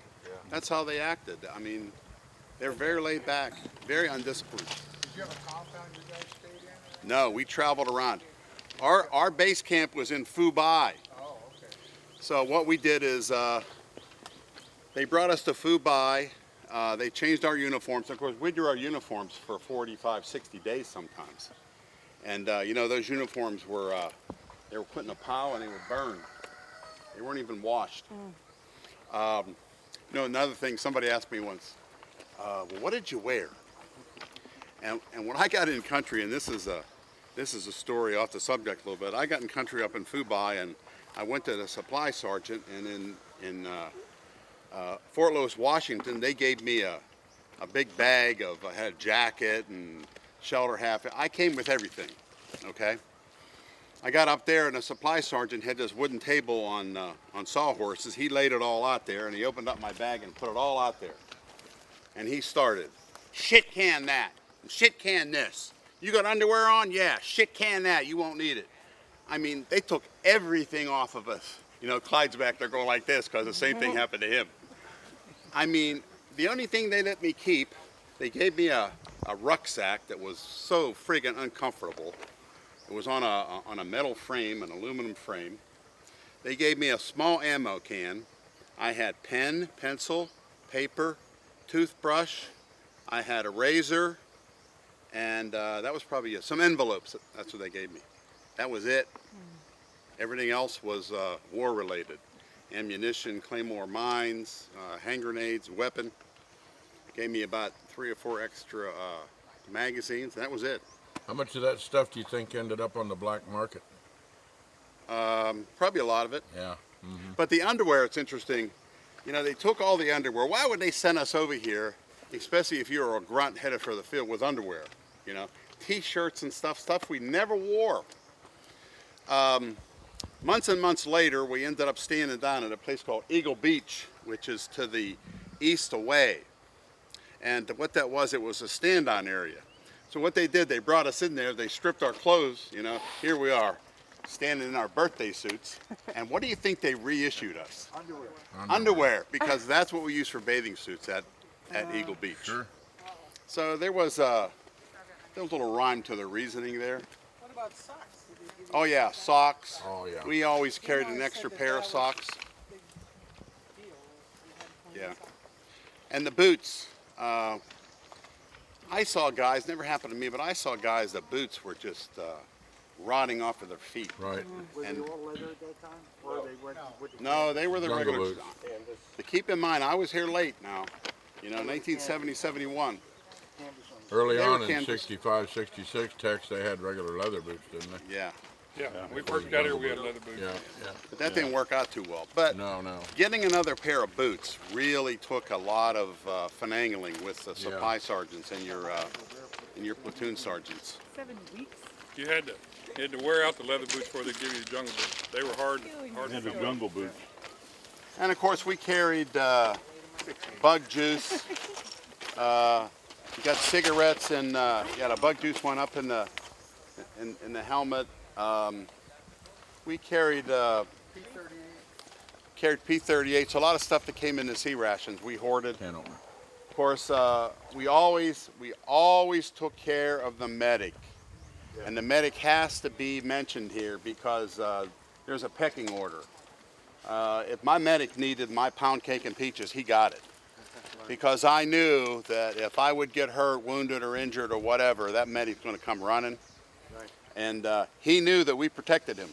You know, you mess with our medic and you have real problems. Right. Okay?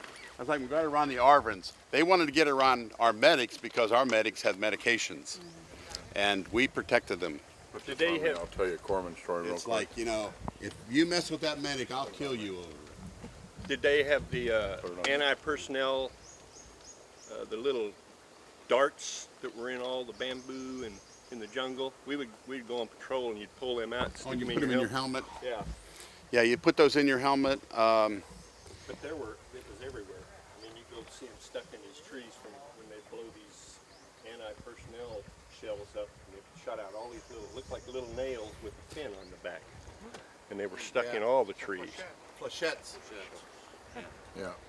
I'll tell you another thing we did is in the airborne unit, like I said, I was not airborne qualified, and I was with a bunch of lifers. What they did is they didn't particularly like the M16. I carried in the end what was called a M203, M16 on the top and a grenade launcher on the bottom. Okay, those didn't come here until, I think, about 1970. That's what I carried, but a lot of the lifers used to get AK-47s. And I considered it dangerous because there's a sound difference in the M16 and AK-47. But they liked that because what they did, they had banana clips and they could tape 3 of them together. So if you really get into stuff, a lot of the blooper people, what they like to carry is the shotgun shells, especially if you walk point, because all they did is they kept that locked and loaded, and they walked point, and if something happened, the first thing they did was pull the trigger. And anything in front of you within 20, 30 yards is going to be hit unless you're in really thick stuff. Yeah. And how did I find this place? This is another thing. I looked for this place. This picture was given to me by a guy by the name of Larry Foster, lives in Arkansas. He sent me this picture, and I said, I'll find that place. Well, it took me 3 days. I was up and down this whole valley from Fulok all the way down here. But you see that guy standing down there with a flag? Yeah. That guy, his job is to walk these tracks, because these narrow gauge tracks are not very sturdy, and that train you saw come past was a pretty heavy dude. So what he does is he walks these tracks, and he's got an area, and if he finds an area that's weak or it's dangerous, he'll put a flag alongside the tracks, and that tells the engineer that's running the train that there's something wrong here. Yeah. Finally, I had a guide named Mr. Kong. I said, we've been walking these tracks for days, man. Something's got to give. So we find this guy and we show him the picture, and he goes, oh. Really? He puts us in a old rickety truck and came down the road down here, and he brought us right here, the same spot. When I saw that picture, I said, bingo. Wow. Yeah. Okay, so what we're Put this going on to there do. real quick. I'll tell y'all a quick medic. It's got to be quick because we got to go. Quick medic corpsman story. Medics are in the Army, corpsmen in the Marine Corps. One of the things I did to my Marines, and probably your medics did it too, I would go around and beg them for their candy rations, anything they had out of their C rations that had candy or anything, and then I'd buy all the candy. And that's how we got the kids with cleft palates and hair lips and stuff to come to us with that candy. So they ended up calling me Doc Candy. That was my nickname on the base, because the kids would say, Candy, Candy, Doc Candy, and it became Doc Candy. So that was these guys here that gave me that allowed us to pull those kids in. Thank you. We can either go back that way, or we can walk down here a little bit where Mr. Tang is. And you can hear that pump running. What they're doing is they're pumping water out of the river up into these fishing ponds. And if you see the piece of bamboo sticking up right there, you'll see some wires. That's actually electric wires coming from the main grid over to these little houses over here where they have minimum bare electricity. Okay, here again, this is just a little old one longer. You can hear it popping, unlike an old John Deere tractor. And you can also see the leaks. Here's one of the leaks right here. But they don't care. It's just as long as they're getting water out of the river and into the fish ponds where they're fishing. And again, here you'll see another pole, and there is a electric wire running. Pretty big one, actually, the biggest one I've seen on a wire. And that's the way they do it in Vietnam. On January 29th and 30th, they launched an offensive across the country. It wasn't just Hue City, it was every major military installation in the country, including the embassy in Saigon. So there's 2 or 3 things that stood out. One was the fact that we actually had the enemy get into our embassy in Saigon, and it was on the 6 o'clock news at home.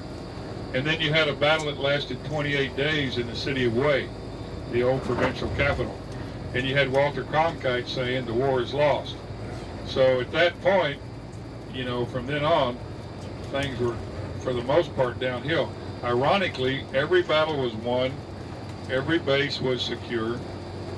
Yes, we lost some people, but they suffered tremendous losses, tremendous losses. And then Johnson, in his wisdom, turned off the bombing of the North.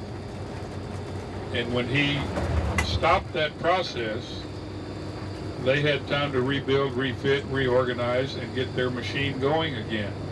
Jap actually lost his job as commander of all the armies as a result of the failure of the Tet Offensive of '68. There are some that say that he said that they were ready to capitulate after Tet of '68. I've never seen it in writing. Some say it's in his autobiography. I have not seen it. I read it. I can't find it. So I don't know if that's a Snoop's deal or what. But the fact is they were tremendously hurt. So for the battle itself of Way City, its notoriety came about because the press covered it day by day by day. The Battle of Way City is divided into two parts. The southern battle, which was on the south side of the Perfume River, and the northern battle, which was across the river in the Citadel and clearing the Citadel. When the call was made, as we mentioned earlier, 5th Marines were working from the Haivan Pass north to Phu-Bai on all the bridges and along this Highway 1. Currently we're on kind of a bypass going around the bay. We're going back over towards Langko on Highway 1 now. And so the very first company what happened to be in Phu-Bai was Alpha 11, 1st Battalion, 1st Marines. And so they were given an order to go to the MACV compound in Way City. Well, in the city of Way, U.S. troops were not allowed. That is one way that the NBA and the VC got into the city. We didn't have any troops there. It was their cultural capital. It's where the colleges and universities are, and it was a cosmopolitan city. So we stayed out of there for the most part. MACV, however, had a compound that had Army personnel and Marine personnel and probably some Navy. Also, there was a radio station there that was manned by Air Force, Larry. So the Air Force did have a presence in Way City. Thought you'd like that. Yeah. And I will tell you, throughout the course of the battle, nobody ever bothered those 3 guys at the radio station. They played their music, sat back in their hammocks the whole time. Took it easy.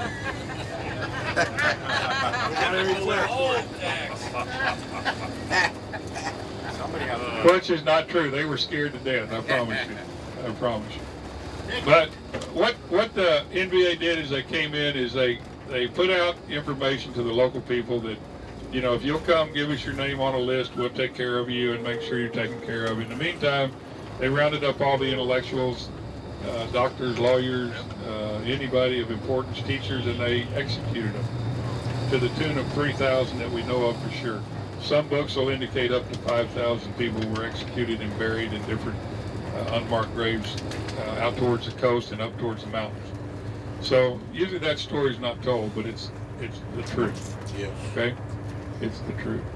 So Alpha 11 heads up Highway 1. Their goal is to get to the MACV compound.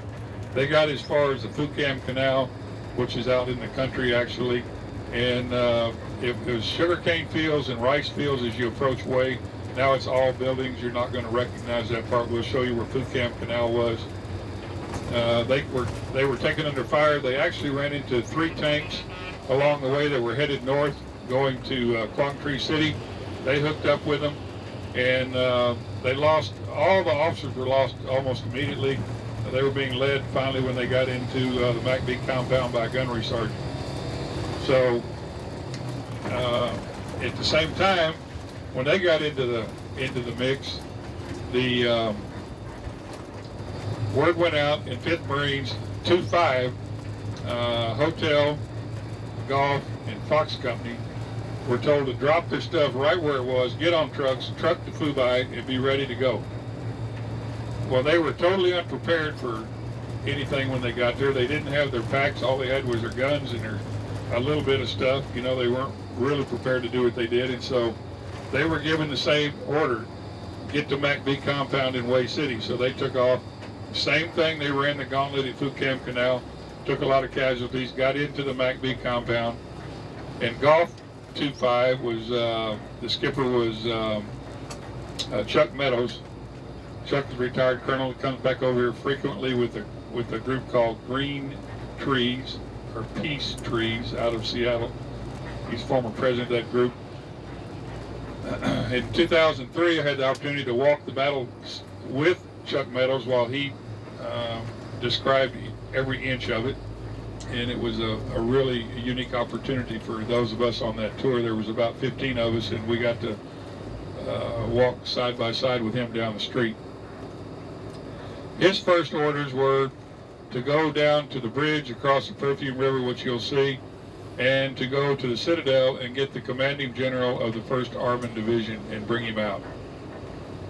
And so they started down the street parallel to the river. It's called Leloy Street. They turned right at the bridge. They went across the bridge. As they came across the bridge, they got engaged by a machine gun. They were able to knock it out. It was set up in the middle of the road. They knocked it out. They got in. They turned left, and they turned into what we call the Chuck Meadows Gate. I know that's not the name of it, but that's what we call it. And so it's about a block and a half there from there into the Citadel. Well, they never made it. They made it right to the little bridge, and we'll walk this tomorrow. They made it right to the little bridge where you go into the Citadel, and all heck broke loose. And they had over 30 casualties in about 5 seconds. Chuck Meadows used a tree for his CP for a half a day. They struggled to get the guys. They eventually got everybody out.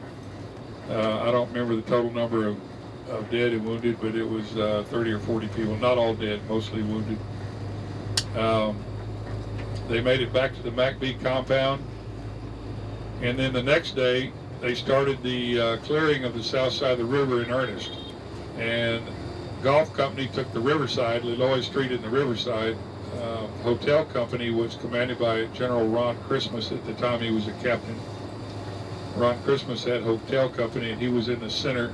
And then Fox Company was on the left flank, parallel to the Foucam Canal.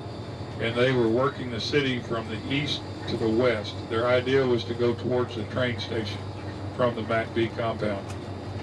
This was a 2-week battle. Sometimes they would make less than a block a day. Sometimes at night.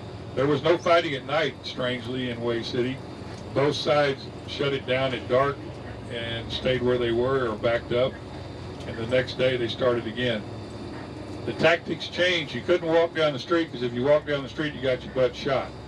So they started going through the buildings. They would bring a tank up, run it through the building, and the men would go through the walls and then spread out and clear each building, just like they do now in Iraq, one building at a time. It took them almost 2 weeks to get that south side cleared. During that period of time, or prior to that, when the NBA and BC were working the city, they had turned all the prisoners loose in the prisons. They'd wreaked havoc in the village, or in the town of Way. So, you know, these guys were dealing with, a lot of times they didn't know who they were dealing with. And I'll give you one example. When they got to the provincial capital, they brought a guy out of the attic of the provincial capital, and he said, "I'm the mayor of Way City." And he said, "Yeah, right." You know, they weren't going to believe him. Well, it turns out he was the mayor of Way City. He climbed up in the attic and hidden. A lot of dramatic photographs went on during this time. Walter Cronkite was there doing his deal. At the conclusion of the 2 weeks, when they did liberate the provincial capital, they ran up a flag and ran up an American flag. And that's, if you go to YouTube, you can look at that on a no, for the don't YouTube like showing the flag going you up and cut stuff. up the tree, the haircut. And Vietnamese asked them to take the flag down. Said, you know, you shouldn't run up an American flag, you should run up our flag. And Ernie Cheatham, the colonel that had 5th Marines, said, "You take it down, we're not taking it down. I'm not going to tell these guys to take it down." So a lot of neat stories came out of that. Everybody in 5th Marines, with the exception of Chuck Meadows, was made general before they retired. Chuck Meadows did not make general. He criticized the tactics that were used and retired a colonel. At the time he was a captain. Side. And what he failed to tell them was what to do when they got through. And as a result, many of them got ambushed as they came through and were lollygagging around in the middle of the street, waiting for the next group so they could go through the next. As a result, Nick speaks annually at the War College for all services to give his experience as a young lieutenant that thought he was doing the right thing, you know, by saying, "This is what we do, this is how we do it," but he forgot to say, "This is what we do when we get done." And so that's a good lesson. His book is is important for that reason, and it recognized that reason. To let you know that the Army was also involved, here's the story from my reading and perspective, and we have brought some guys that served in the 5th and 7th Cav. Their job was to go in above Way City at around PK 17, post kilometer 17. They were supposed to go west, and they were going to be dropped in at a location and then work their way to the west in the backside of Way City, so that once the Marine offensive in the city started towards the west, that when the NVA and local PC exited and headed west, we would have them in a trap. Right. Well, what happened was they landed in the command post area of all the forces that we were fighting in Way City. Wow. So they ended up in a huge battle themselves, known as the Battle of T.T. Woods. And so the Army was involved. 5th and 7th Cav was involved in that part of it there. Dave can expand on that. I know a little bit. I don't know everything. And he can also expand on other things that had to do with Way City Battle and Ted if he's certainly welcome to do that. But I want to kind of give you a basic history of it. What we'll do this afternoon, we'll wait for it to cool off a little bit, and then we'll get the bus to take us over the MacB compound, maybe the circle and traffic circle. I'll show you the Food Camp Canal when we come through, but we'll go on straight to the hotel, or to eat to the hotel. And then we'll walk down the street from the MacB compound to the Way University, to past the high school and over to the provincial capital. And when we do that walk, you'll notice how close things are. And we'll take you down a side street where you can see what close quarters these guys had to deal with, and when they had come out of rice paddies of the Quezon Valley, and all of a sudden were put into the position of working in urban combat. So it was a totally different atmosphere in terms of war. Weren't no Marines trained for it. Yeah, Marines at that time were not trained for that type of combat. Urban combat, that was training. So that's kind of the basic history. There's some great books written. Eric Hamill has a really good coffee table photography book on the Battle of Way City that is really, really good. Eric Hamill writes a lot of stuff. He does it by interview. Fire in the Streets. Who's that? Dave, you know who wrote Fire in the Streets? Fire in the Streets is a really good book about the Battle of Way City. And then the area north of Way, from north to Quang Tri City, is called Street Without Joy. And that area was heavily contested during the French time in Vietnam as well. So there, it was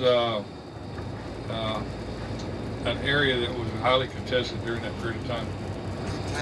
Sir. Was it? Okay, I want you to talk to me here. We're at the Troy Bridge. Yeah, Troy Bridge. French bunker. This is where the French bunker from the Viet Minh era. And what is this river, do you know?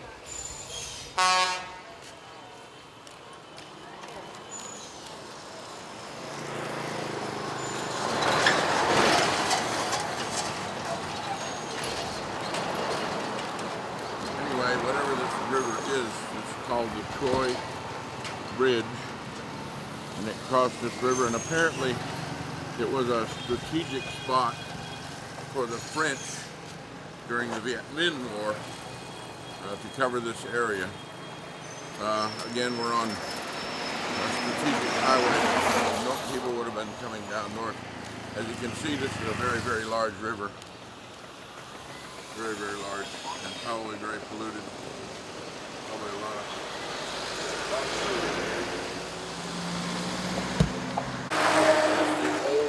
military Phu-Bai airstrip. This is the Phu-Bai airport that was originally constructed by the Marines, I believe, in 1966-67. CB's constructed it, right. And it was Marines, and of course the Marines were all over this area. Right, I came up here a lot. And across the street was Camp Hockmouth, which was absolutely huge. Now all grown up It's an industrial site down there. So what they're doing here now is lengthening this runway, you think? I think they're just, that runway hasn't been touched since 1967. Oh, really? Yeah, but when we were here, they landed probably the biggest aircraft in here was a C-130. Yep. Yep. No fighters or anything. I heard that there were some fighters that came in that were damaged and stuff. We got called in on there weren't any other choppers, and we got called in on a medevac mission up here during the time they were building this in '67. That's why I asked them. I never got to really see the runway very much. That's it. But there it is. We were up Dong Ha and Phu Bai and Quang Tri a lot of times, but so and when I was here, when we'd come down and stand down, we were not allowed to go anywhere north of this bunker. Yes, sir. Or anywhere to the south. Why not? They're just off limits. I mean, they kept us when we came in out of the field. Yeah, probably, but we just stayed around and along up in here were all the little shops, steam and creams we called them. Sure. It's a congested area, but once you left this area, you were back in the boonies Back in the bush again, yeah. But we spent very, very little time here. And again, flying in and out of a place like Phu Bai or Dong Ha, tell me a little bit about Dong Ha. What was it like? Oh, Dong Ha was very isolated. Of course, when we were in Dong Ha, we could be reached by the artillery across the DMZ. So, you know, you wouldn't find any large contingents of helicopter units or anything else because of the proximity to the DMZ. That's why we were so far away in Chulai. We were on a MedCap mission on a Sunday, and we got diverted and came into Dong Ha with a Chinook. Dong Ha is not where you want to be. It's no, we took a lot of fire going in and out, and thank God we had door gunners. And you know. Dong Ha was really a little village at the intersection of Route 1 and Route 9. And of course, Route 9 went out, west and ended up in Quezon. One of the few that actually ran west in this. Yeah. So that's all it was, just a little village. But when we were there was nothing. I knew nothing about it other than we were diverted to it to pick up some wounded Marines. And like I said, we took fire in and out. Oh, it was a terrible area. Terrible. And what we're looking at here now is a Viet Minh bunker. Dave described as one of the best kept. Oh, that's right. One of the very best kept that he's seen in country. And we're gonna walk up and take a little look at it. A couple of snapshots. As all the folks walk back, of course, I'll be the last on the bus again. But this must be done for our posterity and our front side too. All right. So this probably had, as you can see, very narrow door gun windows. Probably up top they had some automatic stuff, a little small. Probably nothing big in here at all. But a Viet Minh from the 1948 to 54, a very well made and very well kept bunker. What was like a standard staffing of a MAC-V compound? You know? Well, down at the individual battalion level, there would be usually at least two officers and a staff sergeant. I was with them because the staff sergeant got hurt, but generally two officers and a radio operator would be with individual field battalions. Okay. Back in the compound, they would have, they had the tactical operations center, so they had Air Force radio personnel, Army radio personnel, they had command personnel, helicopter pilots, intelligence people, Chu Hoi people, just a lot of different elements. I've never got the full accounting of how many they had here, but they had 25 or 30 guys. Oh, easily, okay? Yeah. And they had, the compound runs from that second-story building down there across here. All this was like village, people to stay, and then came back across this way. The compound had primarily Army, MAC-V personnel, and what he's saying, different support personnel that were in there as well. When the initial assaults began, they were assaulted. They were never breached. They always maintained and were able to drive off the attackers. So that one of the number one goals of the NBA was to get into that compound. The second goal was to get the radio tower shut down so that they could start broadcasting in the area. They never accomplished that. They got tied up here and they couldn't get in. And they kept fighting and fighting, and these guys held them off. And it was whatever that staff was, 20, 25 people, they managed to maintain and keep them getting overrun. So that was a good thing in itself. once the word went out that we're in trouble up here, then Alpha 11 was the first outfit that came down Highway 1, past the Phu-Cam Canal, took heavy casualties there, continued on, and secured here at the MACV compound overnight. Once they established that, then they recognized they needed more help. That's when hotel and, golf company was turned loose to come down here. Same thing. Only when they got here the next day, they continued right on down Highway 1, to go down, cross the bridge, and go into the Citadel to get the ARVN General over there. When they got their tails kicked, they came back and spent that night here in the MACV compound. By then, Hotel and Fox had moved down, and they were kind of staging for the rest of the battle on the south side of the river. Okay, at that point, Colonel Cheatham was with them. He was their battalion commander. He was with them. He had 3 companies operating, Golf, Fox, Hotel and Fox. You remember the captain's name for Fox? Right now, I'm not getting it. He retired a major general, and who was Christmas? Christmas Hotel. Yeah, I'll think of it in a minute. I'll think of his name. But all those guys, like I said earlier, became generals, except for Chuck Meadows. Okay. So what? Yeah, 120, something like that. Yeah. So now they got what, 360 guys here, essentially, plus Alpha 11. Now Alpha 11 also had some responsibilities towards the Phu-Cam Canal once they started this action going down Highway 1 and then turning left and following the river. This is the old Highway 1 right over here. It runs to the bridge, okay?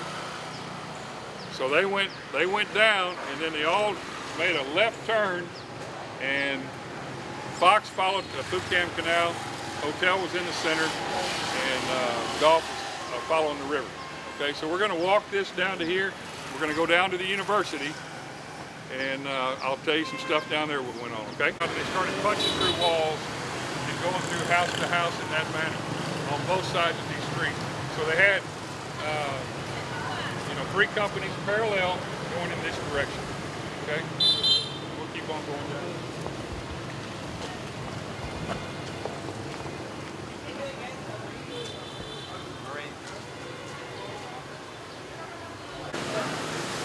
Doing all right? Good.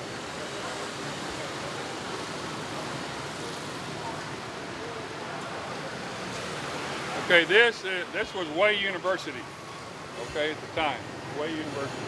Now Saigon Morin Hotel, okay? That's the bridge, the first day that Ron Christmas put it on the bridge, that's the bridge.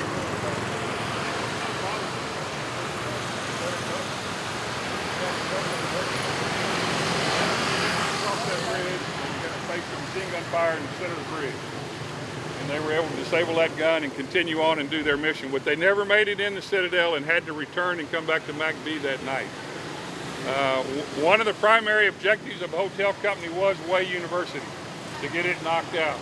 And so they get down here, they make the assault into it, and we're going to go in the courtyard, and I'll show you some of there's some famous pictures that were taken that you can see.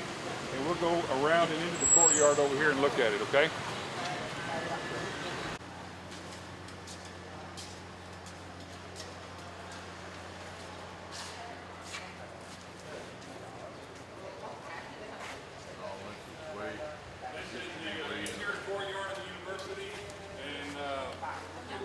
One of the objectives is right out the corner of the university over here. It's the National Treasury. And so Fox Company was trying to break into that treasury, and Hotel Company was holding this position. So they had real difficulty in breaking into the treasury gate. It was big brass gates, and they couldn't get them broken. And down the street to the left is an elementary school with real low windows. And the NVA had set up grazing fire down the street. So anytime they tried to send somebody out that direction, they got whacked. So they're figuring out we got to figure out a way to knock that out and get something down the street and shut down that fire coming from the elementary school. So Christmas is listening to his young PFCs and Lance Corporals, and they suggested that they hoist a 106 up in one of these rooms and blast that gate. Sounds like a good idea. So 106 is a recoilless rifle, has just as much back blast as it's got front blast. I know all about it. And you may have seen the pictures from this shot, but they set up the 106, they fired at the gate, blew the gate apart, but everybody in the room looked like a doughboy. It blew all the plaster off the walls, it injured a couple of them, and they come out looking like this, you know, after they made the shot. But they accomplished their goal. They got the gate blown open. Also, if you notice the breeze right here, Colonel Cheatham walked in and he had a 60 mortar crew set up in here, dropping mortars. He's going, stop, stop, stop. You got 0 elevation. That means it's going to go up and come back down the tube. And he said, no, sir, we're letting the wind blow it out. So the young PFCs and Lance Corporals had it figured out. That's what they were doing. Yeah. And there's a famous photograph from that corner. There used to be a fire escape there of 3 or 4 Marines letting a wounded Marine down, getting him down. They had him rope under his shoulders and were letting him down, getting down off the roof. I think they've added a floor from the original. I think it was only 2 floors tall, and I think they've added a floor back in this area. It's like a parapet up there or something. Yeah, I think so. But you know, the goal here was to be able to get advantage firing positions, to be able to see the different, you know, directions of fire that you're going to be able to make to get yourself some fields of fire. Because at the time they were going down these streets, they're still heading this direction, parallel to the river. Okay, so you know, this was a good asset, but then they still had to keep moving. Okay, and as I mentioned, at night they shut down. So when they were here, everybody had a place to be relatively safe in the evening. Stay here, you got to defend it. Yeah.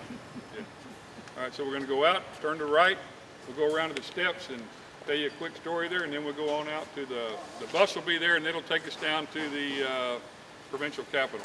From a country boy Marine Corps to a city boy Marine Corps. So the guys from Los Angeles, Chicago, and New York City kind of rose to the top. Because of the urban warfare? Yeah. And you know, Dave makes a real good point, because when we were out in the rice paddies and stuff, we didn't want those guys on point. Honestly, we didn't, you know, because they had never been out in the woods at night or anything. But in the cities, they knew what to do. Absolutely. Yeah. Good point, Dave. Thanks. All right. Room by It's room. not just the Marine Corps. Not him. The other one. The one that had Fox Company. There was a little. And that's why I can't remember his name. I'll get it to you tonight, I promise. Sir? Trees here back then? Or Yeah. A lot of lead in them. Yep. And there are some you can find over where we're going to go tomorrow. You can see some that have lead in them, yes. The Treasury building was on this corner over here. That's not the same building. The Treasury building was there. Elementary school was at the end of this block. You'll look and see that white fence down there with the red pole. At that time, there were windows in that basement. Come right down this street. And so anytime anybody tried to make that run, they were getting whacked, okay? So they were trying to figure out a way to get it. And finally, a guy that was operating a mule is a flat-bedded platform with 4 wheels, like a Volkswagen, had a 106 on it. And he told Christmas, he said, look, I could come down the stairs of this university right here, get out in the middle of the street, and I can shoot that. I can kill it. And so he said, okay, if you think you can, go ahead. So the guy drove it down. It's 2 people, an assistant gunner and a gunner. But they'd been trained to go through their gun drill. And so they're standing out in the middle of the street. The 106 has a 50 caliber that's parallel to the barrel. It's your spotter. And they're standing out there like a gun drill. Load the 50. Fire the 50. In the meantime, it's ding, ding, ding, ding, ding, ding, you know, stuff coming all around them. And they go through their gun drill and they shoot and they say, make the corrections. And they make the corrections, fire the 106, and they blow it away. They always use never got hit. Yeah, use a tracer round, yeah. And never got hit. No, they didn't get hit. Now, ironically, Christmas doesn't know who they were. He never knew who they were. He said, those guys deserve a medal, but he never could find them. And so they never got an award. He said, but you know, what bravery, you know, what bravery to stand out in the middle of the street and fire and do that, you know. And then the back blast was so extreme, the whole goddamn platoon ran across the street. Yeah. And so, and we're still assaulting in that direction, but that was one of the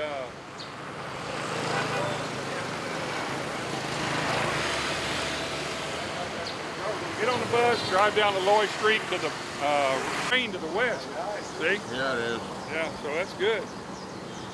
All right, so got the provincial capital.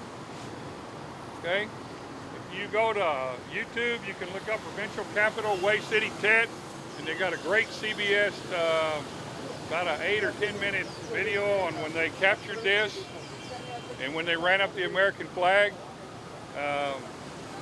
But on February 1st, when Way City woke up, the NBA had taken down the South Vietnamese flag and ran up their flag across. That's the Citadel.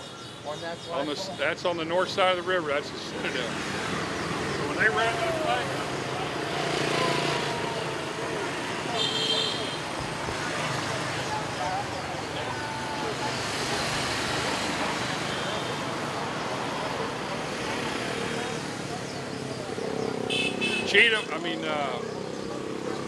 Captain Christmas says, well, you might have to deal with my young PFCs if you take it down. So here's the deal, we're not taking it down. And then they had a powwow. And the agreement was when the last soldier left that compound, U.S. soldier, they would remove the flag. So for 4 days, that flag stayed in opposition to the NBA flag on the other side of the river. So every day they had to see and know what was coming. It hadn't gotten there yet, but they had to know what was coming. So this is a building where they found the mayor of Way hiding in the attic there. Yep. And this was not the end of the fighting, but the end of the hard fighting. From here to where we started is only 4 city blocks, took 6 days. Whatever happened to the mayor, do you have any idea? No, I'm sure he took over again or something. 6 days to clear 4 city blocks. Yeah, 6 days to get to this point, and they weren't through. It took them 10 total. Give me kind of an idea on casualty count? No, I don't know. Don't know. Dex, you had mentioned before that they try to get in the Citadel, one of the companies, get the Arvin General. Yeah. What happened to him? You know? The general. He fought magnificently, and I will give you his name as well. You got it? You know his name, the Arvin General? The Arvin General? You know his name? No. I'll give you that too, because I do have it. And they... was he alone, or did he have some troops? No, he had his troop. He had a premonition, and it was Ted, and most units were letting their people go home for the holidays. Right. He canceled all the leaves and put his guys on alert and saved the day so we didn't lose the Citadel. He did a great job. I'll tell you a real quick story. In March, we came over here, and one of the guys, there's an airfield inside the Citadel. There's not much left of it, but the tower is still there. Matter of fact, there's none of the runway left. The professor from Middle Tennessee State said, I'd like to go over there. We had a guy killed in this area. I said, okay. So we went to, it was about a mile hump walking, and the students were pissed because it was hot. And I mean, it was a lot hotter than this. And we had a couple that were a little bit handicapped. So, they were really dragging. Well, we got there, and we found a control tower, and next to it is a brand new pagoda. And 2 soldiers were decorating, old men, 2 old men, 2 Vietnamese old men. So we walked over and shook hands with them, got introduced. One was a retired colonel, 77 years old. NVA? He fought at the airfield during Tet. Was he Arvin or an NVA? NVA. NVA. His buddy was 72 years old. He retired a lieutenant colonel, and he was also at that fight. Wow. And we were able, the kids just lit up and started asking questions, and through an interpreter, they told about the battle. Well, I listened because I knew the dates and I knew how long they lasted in there, and they were accurate. They didn't blow up the truth and say that they'd been there for all this time and killed so. They didn't. They said we were only there like 2 or 3 days, and we got our butts kicked and we got out. So it was we had 2 or 3 really good things happen with those students. One was that. The second one is when we ran into the troops up at Vin Muck Tunnels, and they got to talk to the NBA up there. Doesn't happen every trip, but sometimes it does. And when it does, it's a great interchange between the 2 of our veterans and them. It's really good. All right, we're going to continue the walk. Medal of Honor winner Gonzalez got his medal here. Where did he get that medal for? Not a whole bunch of enemy. Yeah. That's You know, you need to read the cite the. I'll read that. Yeah, read the citation. I'll read it. Looking at here, the statue. Significance, any?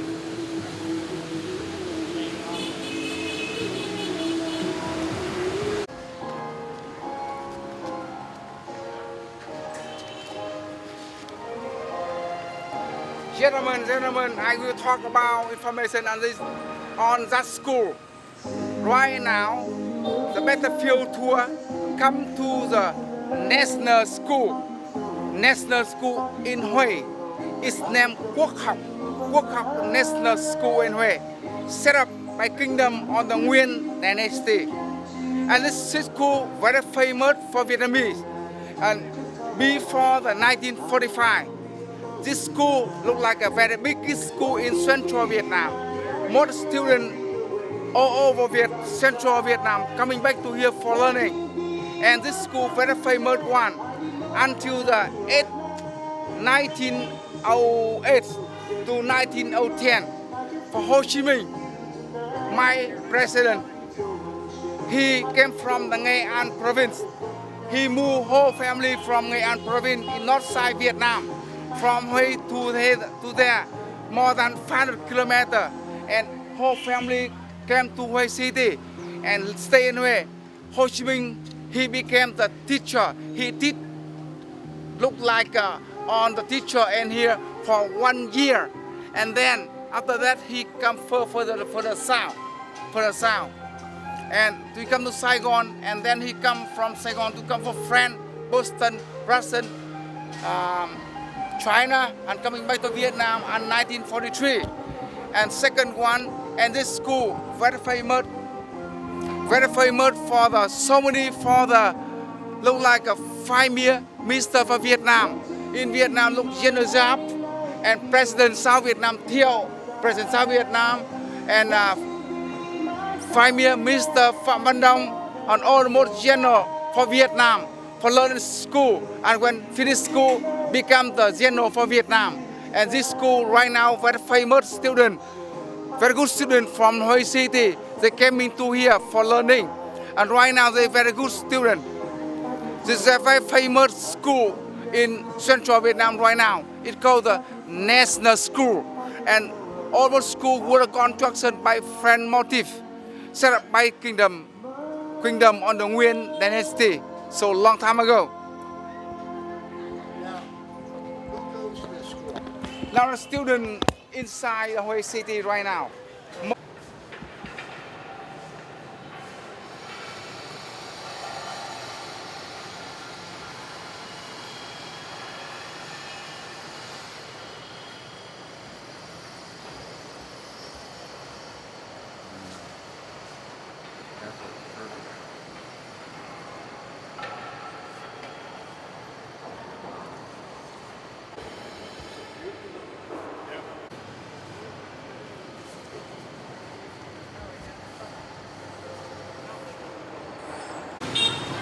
It was beautiful and beautiful now, yeah. Gorgeous. Very beautiful. And as you can see, if I pan over here to the right, right here, looking right through there, fighter shot here. Look over there, there's brick men rebuilding that right there, and that'll all be painted white.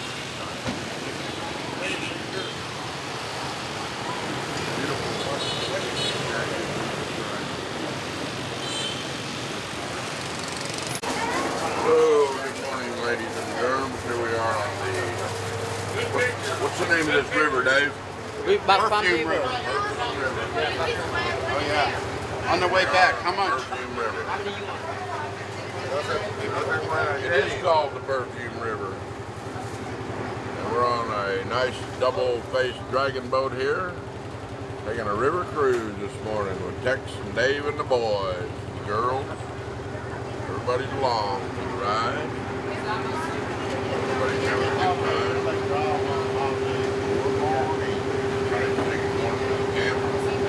Good morning.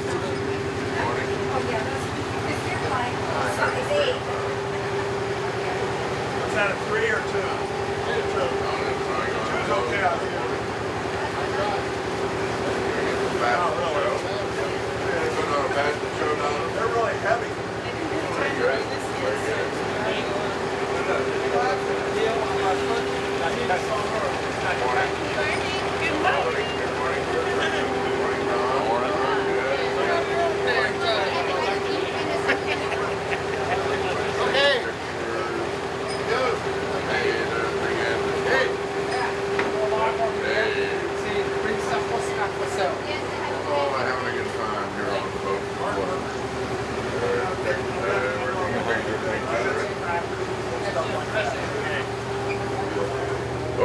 Come on out, come on out. Now here we have number one driver. Good morning. How are you? Good. Coming up on one of the dragon heads. There's the other dragon head. Up on the bridge here. On the bridge. And all the tourist boats over here. This is Tourism City.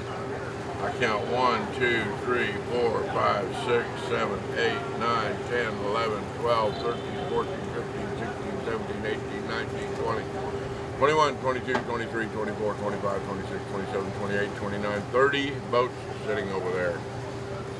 Beautiful architecture here too. Yes, sir. Now we're being overtaken. It's a race. And the race is on, and here comes Pride of the backstretch. Heartache to go to the inside.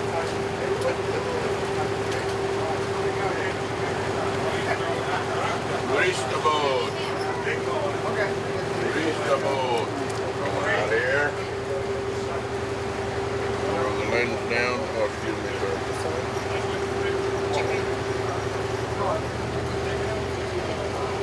He's made his headway ahead of us here.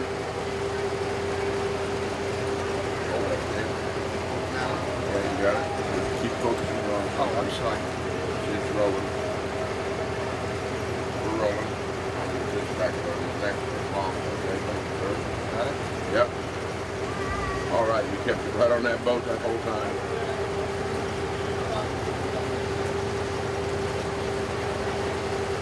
Story here for the camera. It's just a pagoda. It's a very famous pagoda here in White City. Yes, sir. Usual stop. Had a nice ride up the Perfume River. After we visit here, a lot of pictures. We go back down on a boat. We go across the river and we go to the royal tombs. It says something about the Buddhist who set himself on fire was from this temple. That's correct. That's my understanding. But you know, Why there did were he set himself on fire? actually he set himself on fire down in Saigon in the street. Was that to protest the president? Protest the president because the president was backed by the Kennedy regime, and of course he was Catholic, and he was kind of harsh on anybody in the government who wasn't Catholic.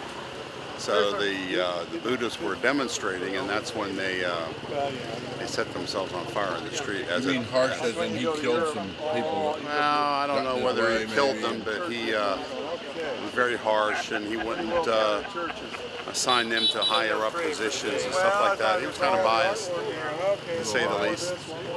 Right. Thank you, Mr. Dave. Okay.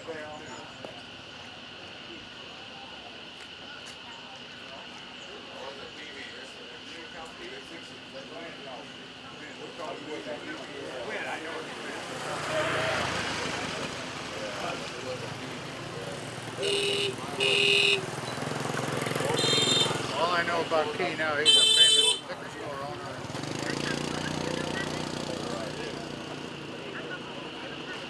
Just check this boat out here, how low he sits on the water. This guy is just full of sand. They actually pump the sand in up top, and then when they get the sand down, there's just the construction, of course. When they get it downriver where they're going, they take it off by hand. It's all shoveled off of there. This one's a pretty fast little boat here. Most of them are just one-lungers, little Johnny Poppers.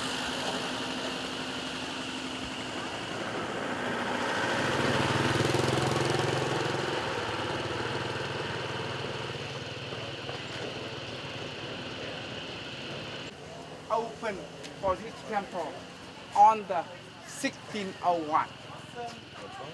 See, before he opened in here, he come to see fortune teller. The fortune teller say, look like the place made for temple for feng shui. Feng shui, you know feng shui? Feng shui on high hill, under wet water. Right now, look like a high hill in there. Water look like a Perfume River. And the main gates, take a looking on the south side for the Perfume River.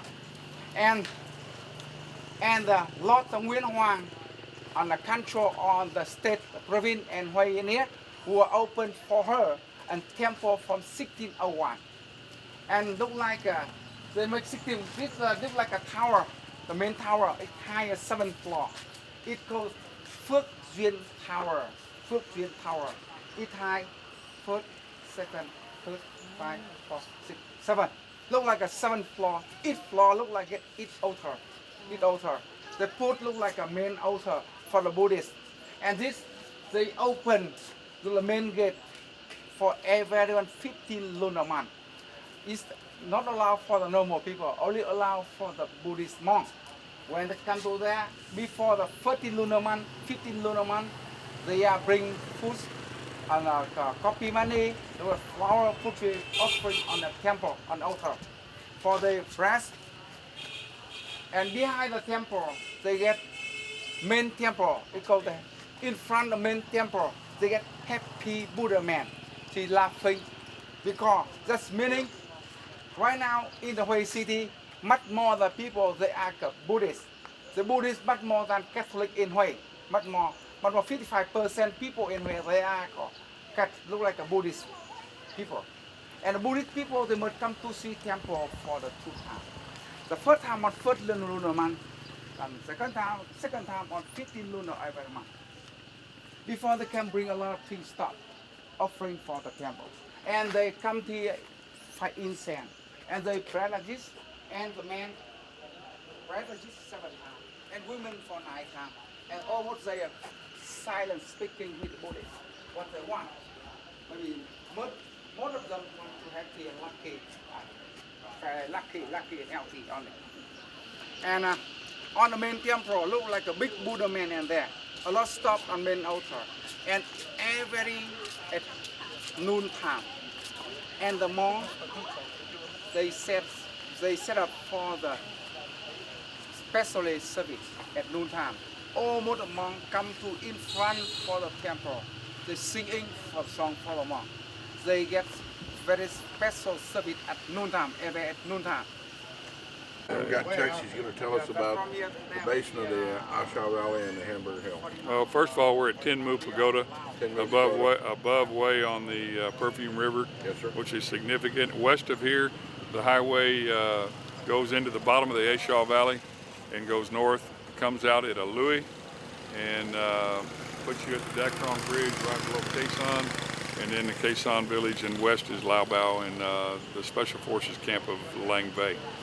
So from this point, you go west and then northwest through the Asha to get up to Quezon area. Thank you, Tex. Yeah. From the highlight to Buddhist temple in Hue City, the name for the temple, the name for Thiên Mu Pagoda, number 1 pagoda in Hue, biggest pagoda in Hue. And right now we are on the way come to main and temple. We are on the main gate come to the temple, and 2 sides for the main gate. They get 2 guardsmen. The guardsmen, they are taking inspection, in check, look like people, check for the gas. The fueling in the gas, not allowed go inside. And look like a very good man to take gas. Look like a good man. You answered a question for Harley. Yeah. Buddhist men also have warrior? Yeah. Fight? Yeah. Yes. Yeah. Not just religious, but also fight for right. Yeah. The Buddhists look like a good people. They believe peaceful. They live people living in equal. Almost people look like good people also. The Buddhist number 1, and everybody number 1. Right now in Vietnam, much more people for Buddhists than the Catholic. Because the Buddhists.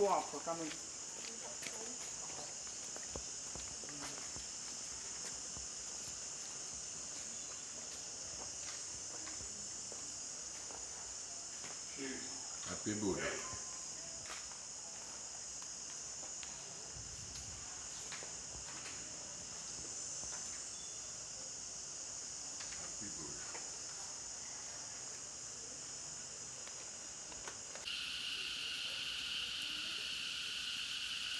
A place of peace and meditation. The garden. Come to. Give your thoughts to God. Very quiet. Very peaceful.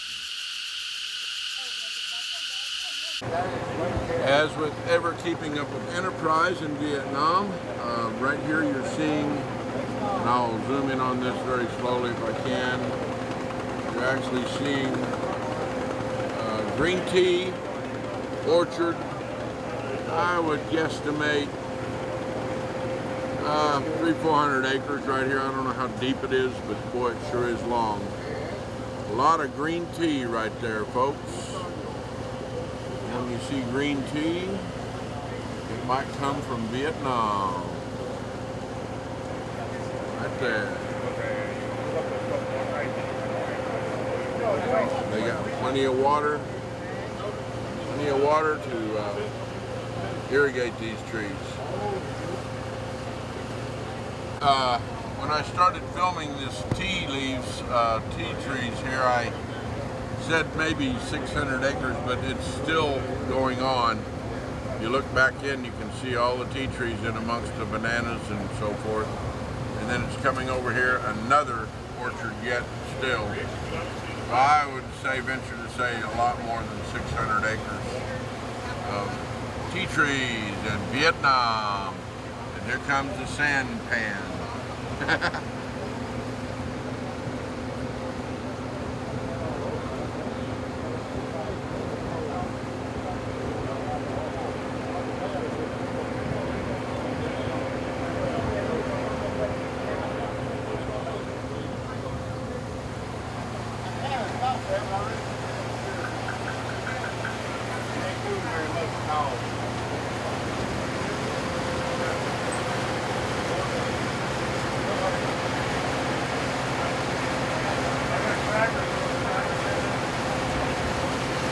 Condominiums up on the hill up there. We're coming back, aren't we? No. Oh, we're going to the bus? Yep. That's that. Oh. I'll get it.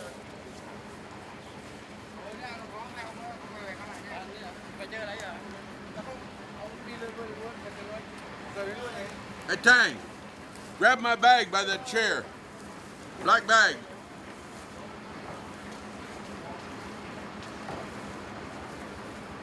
Bye-bye.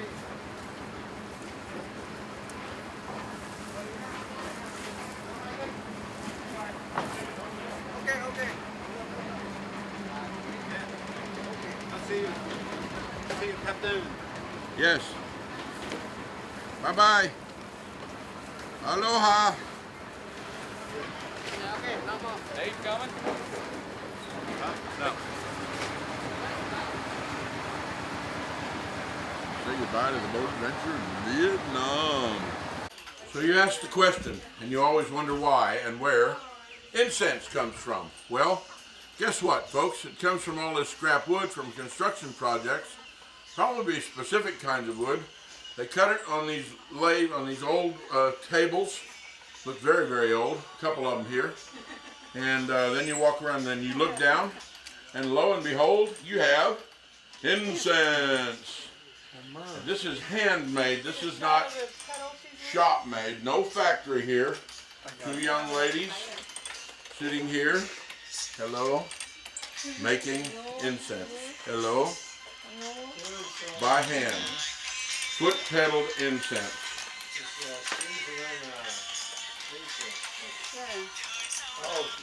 How much? $1? Okay, hold on.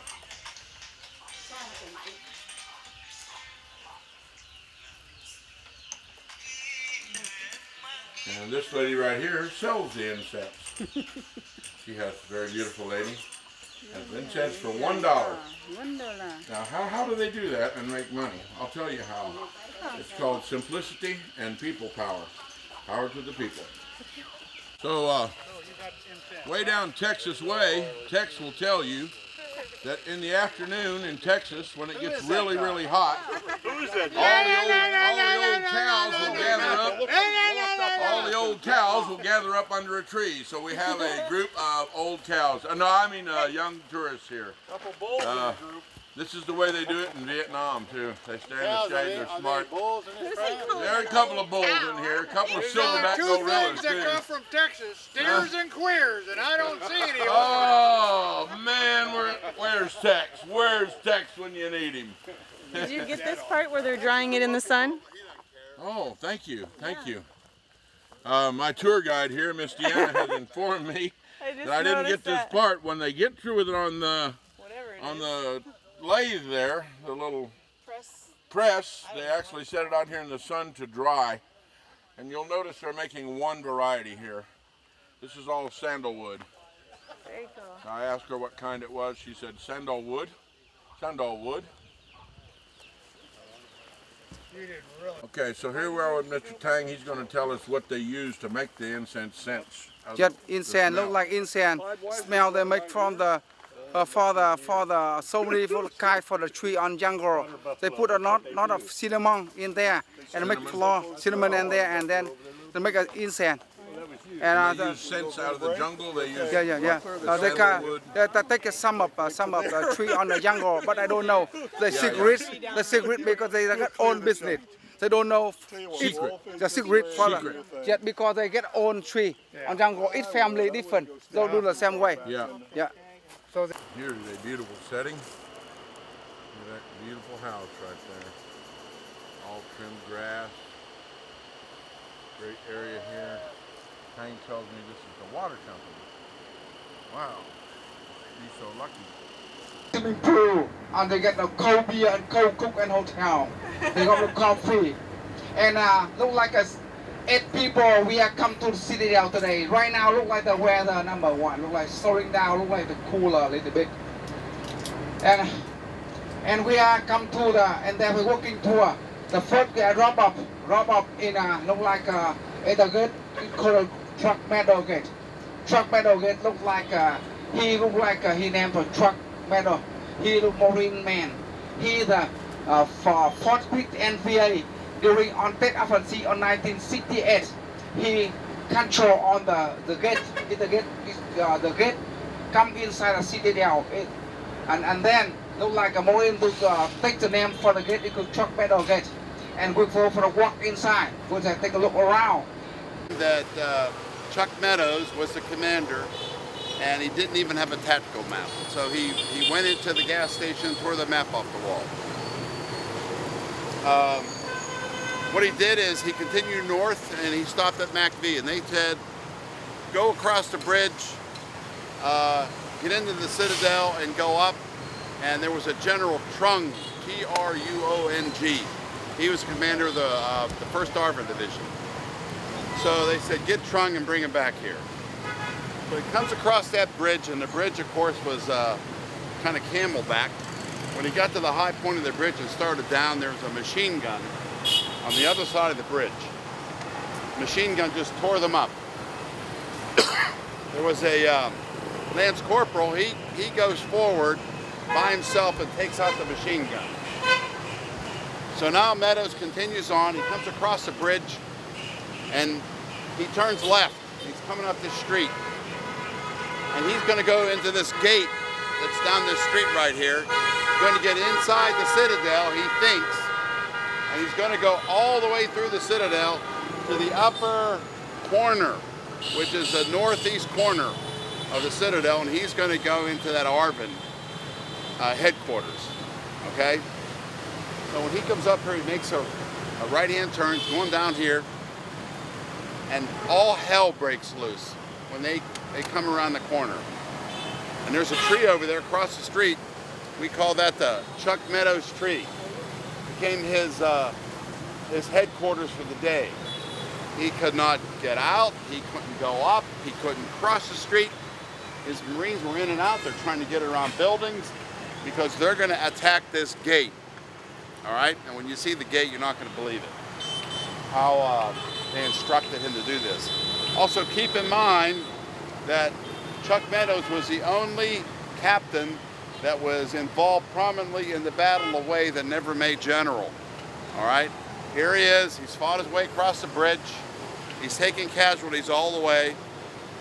Makes a left-hand turn. He makes a right-hand turn down the street, and he's in the shit again. Excuse the language, ladies. Yes. Did he have a battalion or a company? No, he had a company. He had a company. The battalion commander's name was Cheatham. Cheatham was a college football player out of Cal State, I think. Played for the Pittsburgh Steelers. Big burly guy.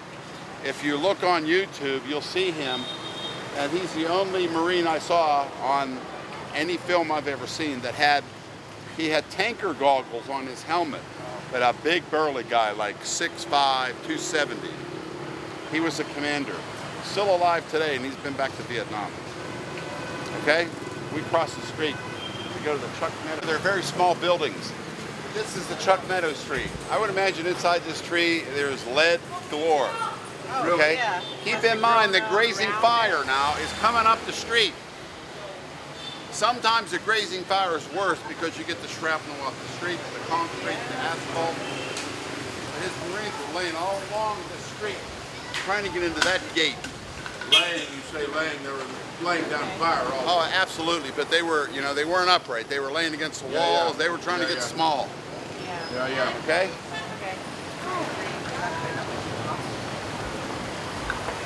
Was trying to attack.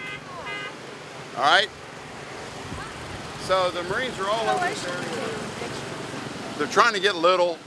There's fire everywhere. They're firing, but what are they attacking? Some of those walls in areas are 15 feet deep. Machine guns are up here. They got them zeroed in. They're in a crossfire. Here's the Citadel.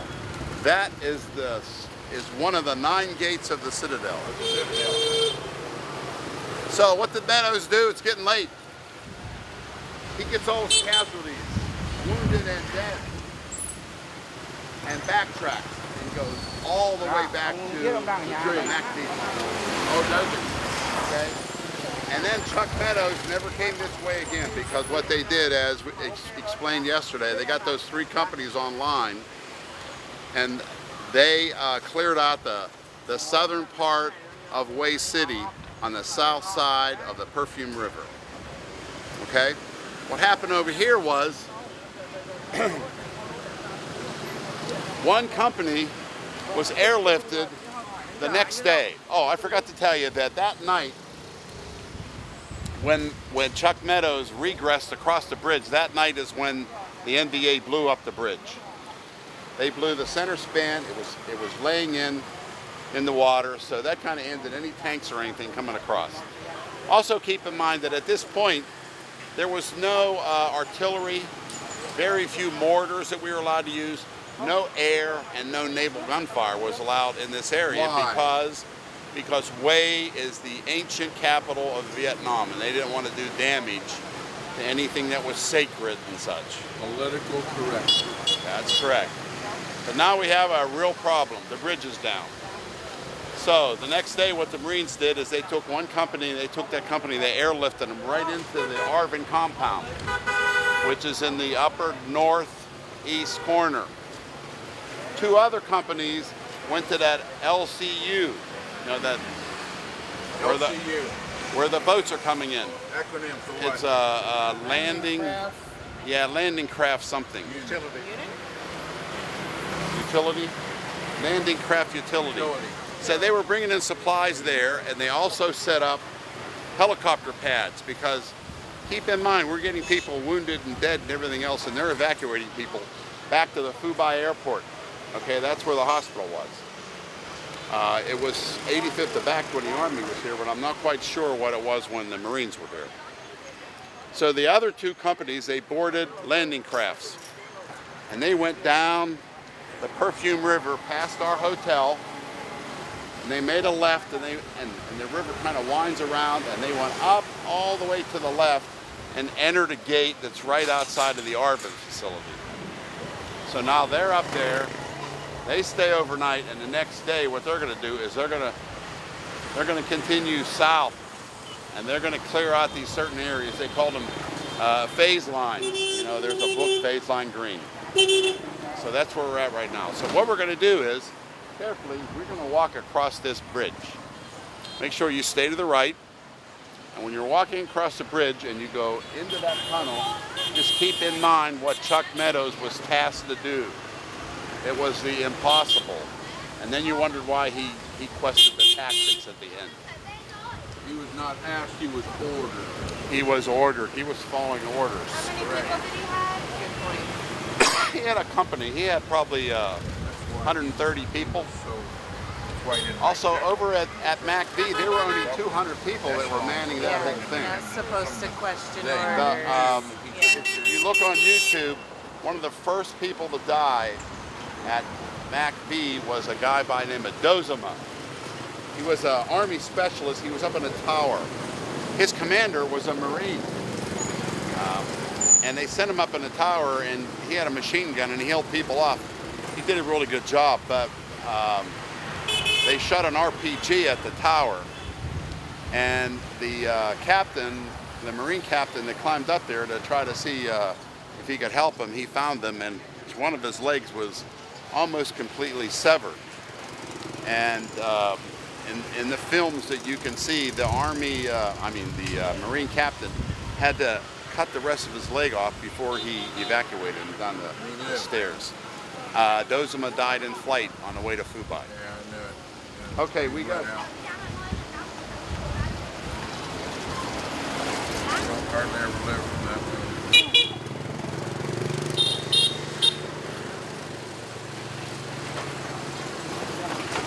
You walk behind me. Please.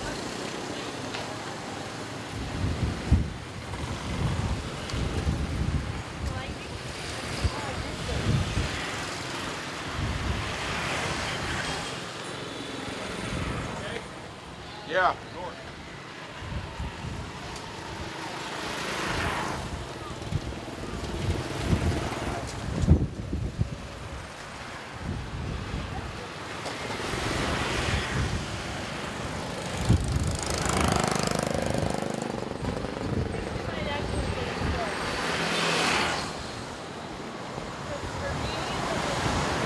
What we're doing here is walking through the Citadel, through the bridge.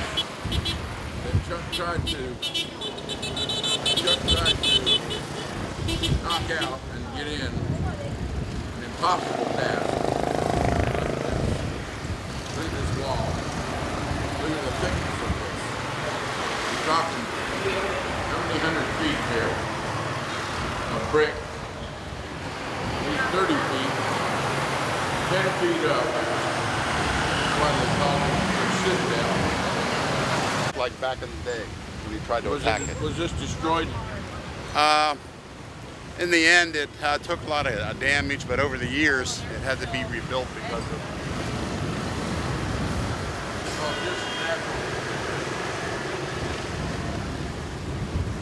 What's all this, if I may ask, is popping on the inside wall? That doesn't mean pull up on close on that. That looks like some heavy duty stuff right there.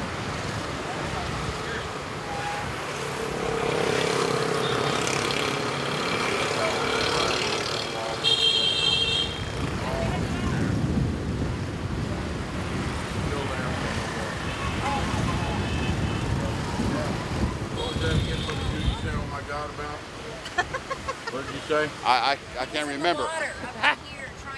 Yeah, they were fixing a water line the last time I was here. Oh, okay. The guy was standing in a hole over Nothing there to up do to with his the neck. war. Nothing. What is that bird? 88, 80, Huh? 86. 86, okay.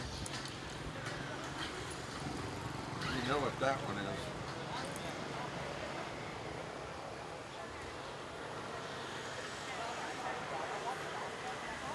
U.S. Navy. U.S. Navy. Right here. How about a MiG-21? MiG-21. We knocked these things out of the sky like they were fire ants. 155. That's right. I dad was a 155 gunner. You know that, Ed? Yeah, that was his last duty when he was in the Army. They turned him into a 155 gunner sergeant, gunnery sergeant. He held a rod. Yep. These are all old artillery pieces, tanks, and a MiG, Huey. I don't see no F4 Phantom here. Where's my Phantom? I don't have one. Hold on. Up here. Yes, sir. It's an M60. M60, the one in the back. Yeah, right there. Got the sharp line across the front, and one over there that's kind of got the bowed out front end on it. That's an M48. The M48 came first, and then the M60 was Okay. upgraded version. What about the one with the turret pointing down? Yeah, the gun's pointing down. M48. That's the M48. That's the 155. What about this one? Is that 20 millimeter?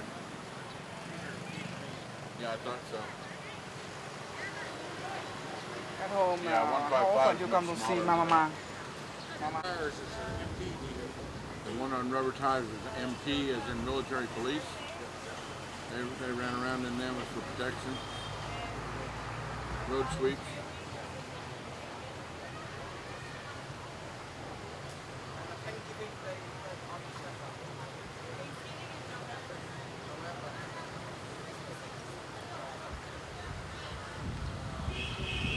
What day for Thanksgiving Day for the November? It's not the same day. Yeah, every different year. one day. Yeah. It's the fourth Thursday of November.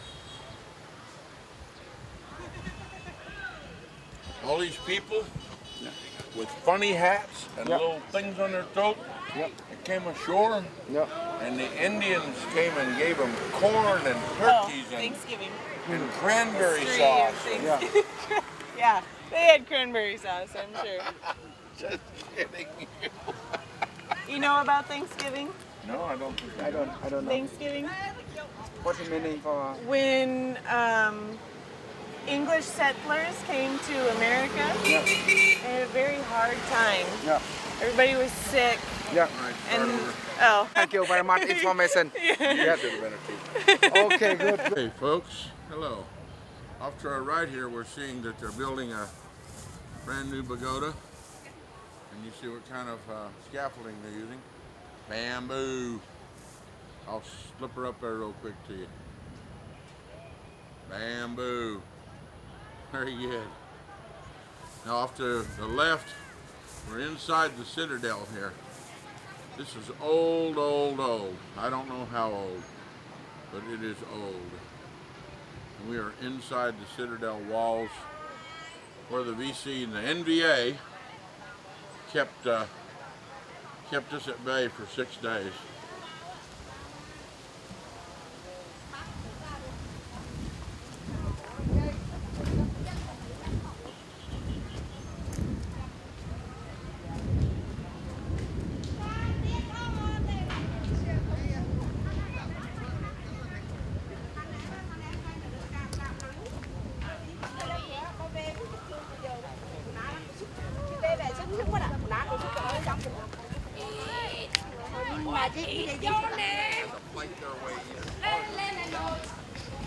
So they made a right-hand turn and they're coming up here.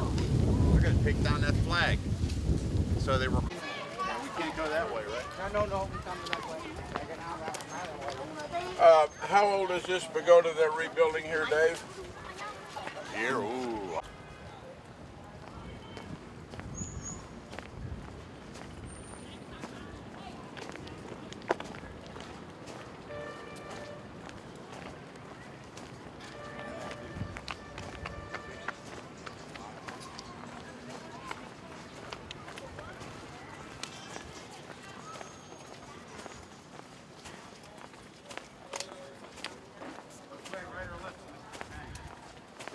Right or left? No, forward, huh?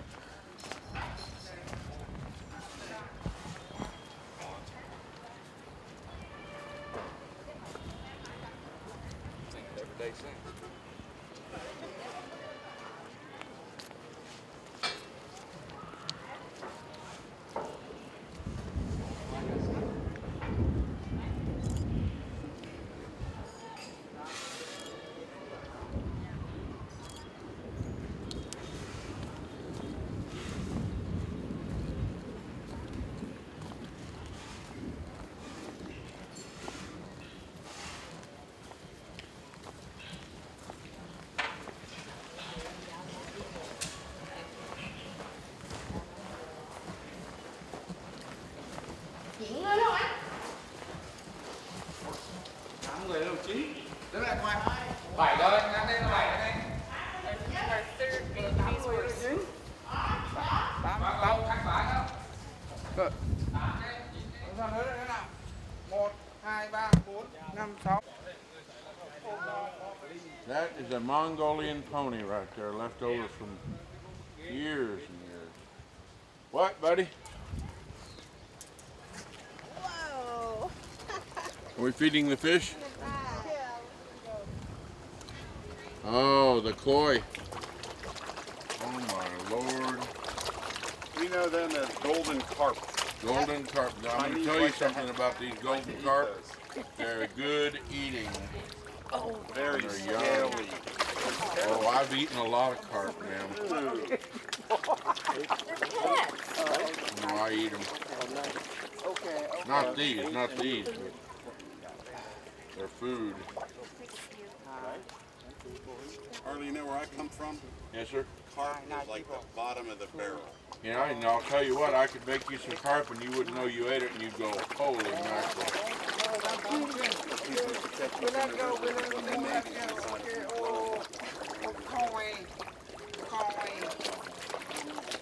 I'll tell you all a quick carp. For the Nguyen in the Hue City start from 1802 until the 1945. The people in the Nguyen living in under feudalism 143 years, led by the 13 king and 9 lords. The kingdom on the Nguyen, the generation to generation. When the king father died, the first boy from family became the king. And on that time, looked like a boy so important. In kingdom on the Nguyen, they set up, and here on 1802 until the 1804, they were construction surrounded by the war. Present surrounded by 10 kilometers square. And main gates, take look for the south. The main gate we come in called the noon gate, at noon gate. And 3 gates together. In the middle gate used for the king. Left gate and right gate used the mandarins. Straight, and the main gate straight on the flag tower. And further on the look like a harbor, look like a boat parking by the king on the Phofim River. And straight through one way on Golden Chair. Behind Golden Chair, back straight that way for the residence by the king, by the queen. And the kingdom on the Nguyen with a construction on Umrah City start from 1802. They finished on the 1833. From first king on the Nguyen, the Jalong, he controlled in country and here on 1802. And he died on the 1820. And his first son became the king from the 1820. They died on the 1843. And from 43 to like a third king became the king. He named for Tuduk. Tuduk is king today we came to see him. And he became the king on the 1843. And he ended the king on the 1883. And he, no son, no daughter, no children. And he had two adopted. When he died, became. So as the story goes, this building was destroyed in 1968 and was left in destruction and rebuilt in 1993. Much of it is still the same as it was, but the whole roof was knocked out with artillery and incoming rounds in the Battle of Hue in 1968. So the building we just came out of, we were not allowed to take any photography in there, but they did have a layout of this whole thing. There was 1,500 buildings in here. It was surrounded by a solid moat all the way around. It was fairly much impenetrable until the U.S. Marine Corps came here in 1968. And we tore the walls down, got inside of here, ran the NVA out, routed them out, and won this battle as we won every battle in this whole war. The only one that lost is just the U.S. Congress and the unwillingness of the U.S. people. Tell me what you know about this place. This is actually what we call the Forbidden City. It's a citadel. Inside a citadel. Inside of the main citadel in citadel. Way City. And this also is surrounded by a moat and walls. Right. And this is where the kings used to live. Buddhist. And Were they I don't know. pre-Buddhist? I can't answer that Pre-Buddhist, question. I think, yeah. But as you can study see, that. they're refurbishing it. And behind us is a horse that I've never seen before. But inside that building is a chair. That's the where third horse I've seen here today. the Marines, when they came in here, there was a Marine that sat in that golden chair there with his M16, and that's all over the internet. That golden chair? You know that golden chair that was That in dragon- there? Oh, inside. Yes, if you look on the internet, you'll see there's a Marine who, when they came into that building, he sat down and they took a picture of him, and he's holding his M16. Oh, I bet that didn't set well with the... Who cared at that point, gives a right? shit. I mean, for the camera, excuse me. We'll have to edit the word Yeah. shit out. So we're now going out of the Forbidden City, back out into the outer city, or we're still inside? Still inside, okay. What is the significance of these big barrels? I don't either. Yeah. Yeah. Looks sort of traveling here, walking along.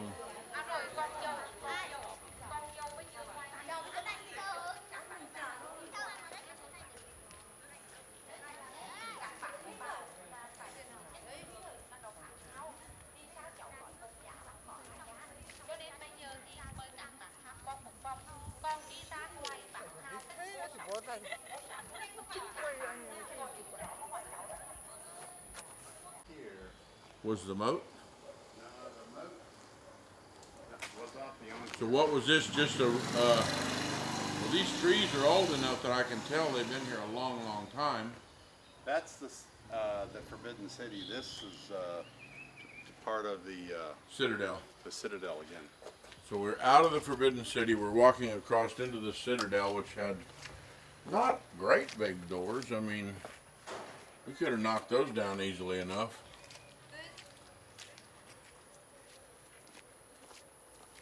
And so now we're walking back into an area, again known as the Citadel. Any significance to any of this over here, Dave, or just more area where the Marines occupied, huh? They didn't occupy it for long. No? He came in here and just kind of swept and out they went. For him, or for him only. On that time, almost looked like when father died, the first boy from family become the king. Some king very young. So And, the king from 1848 to 1883, that one he lived here, and then he had his summer home. We went to today. They're living on a high ground and there. What was his name again? And look like What was the king's name? King Nguyen Dynasty. And the Nguyen. Nguyen dynasty. And who Yeah. was after that? And the first for the Gia Long, second one Minh Mạng, third one look to Đức, and almost to Đức. And then Wing. And then Ham Nghi. Ham Lee. Ham Nghi. And then Wing. And then Thành Thái. Thành Thái. Thành Thái. And then? And then for the Khai Đinh. Khai Đinh. Hiding. Thiệu Trị. Kut Chi. Thiệu Trị. Thiệu Chi. Thiệu Trị. And Bao Rai. Bao Rai. Last one. Last one. Yeah. 1848. Yeah. 1948. Yeah. What I said was when the North Vietnamese were withdrawing from the Battle of Way, they probably came down this way and they went down to the railroad bridge where they came in and they went across the Perfume River again. And the 101st Airborne was waiting on 101st Airborne was a blocking force preventing more troops from coming into the Battle of Way, but they were also sitting there trapping them, and they were taking care of the people that were trying to escape. Did they kill them all? I don't know. But in the meantime, up north, The first CAV had some CAV units that was involved with the NVA, where their headquarters was during the attack away, and there was a big battle at the TT Woods. Which we all will during pass. the Tet Offensive. Yes, we will pass that tomorrow on our Okay. way north. All right. Repeat, ditto. Here are the final casualties, and of course these are estimates of the battle away. 1,000 U.S. casualties with 147 dead. 384 ARVN died during the battle. NVA, 5,113 NVA died during the battle. Oh, wow. 5,000 civilians died or missing. 3,000 were discovered to the south here in an area called the Boneyard. Dead or alive? They were buried in mass graves. Buried. Oh, wow. Much of the city was in ruins, and 116,000 refugees were evacuated out of the city out of a total population of 140,000. So you can imagine the devastation. The decimator's wife. That's like 80% of the population was evacuated or refugees. Wow.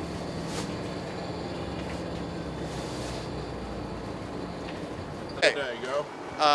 In the early battle away, of course, there was no artillery, no air support, no nothing. But what they did is the jet pilots, they were making dry runs at the Citadel to keep their heads down and around in here. Well, they sent a bird dog up from Fubai. It was piloted by an Army lieutenant. What's a bird dog? A bird dog is a Cessna that Right. has a pilot and an observer. Right. Anyway, the plane was flying around, just kind of observing and looking around and, see what was happening. The plane flew down Lilo Street from the west to the east and came around and flew directly over that building. That was the old ARVN BOQ. Flies over that building.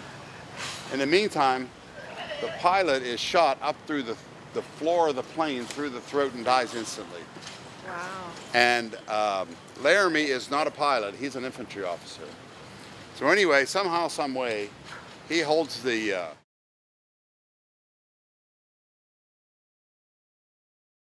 right there. Watch out. You ready? Okay, come here. Come here. Come here. You touch him. Okay, now you hit him. You hit him. Hit it hard. Hit it hard. Come on, come on. Come on, you ready? Let's go. Come on. Okay, let's go. You ready? Okay, you ready? Okay, no rings. Go ahead. Hey.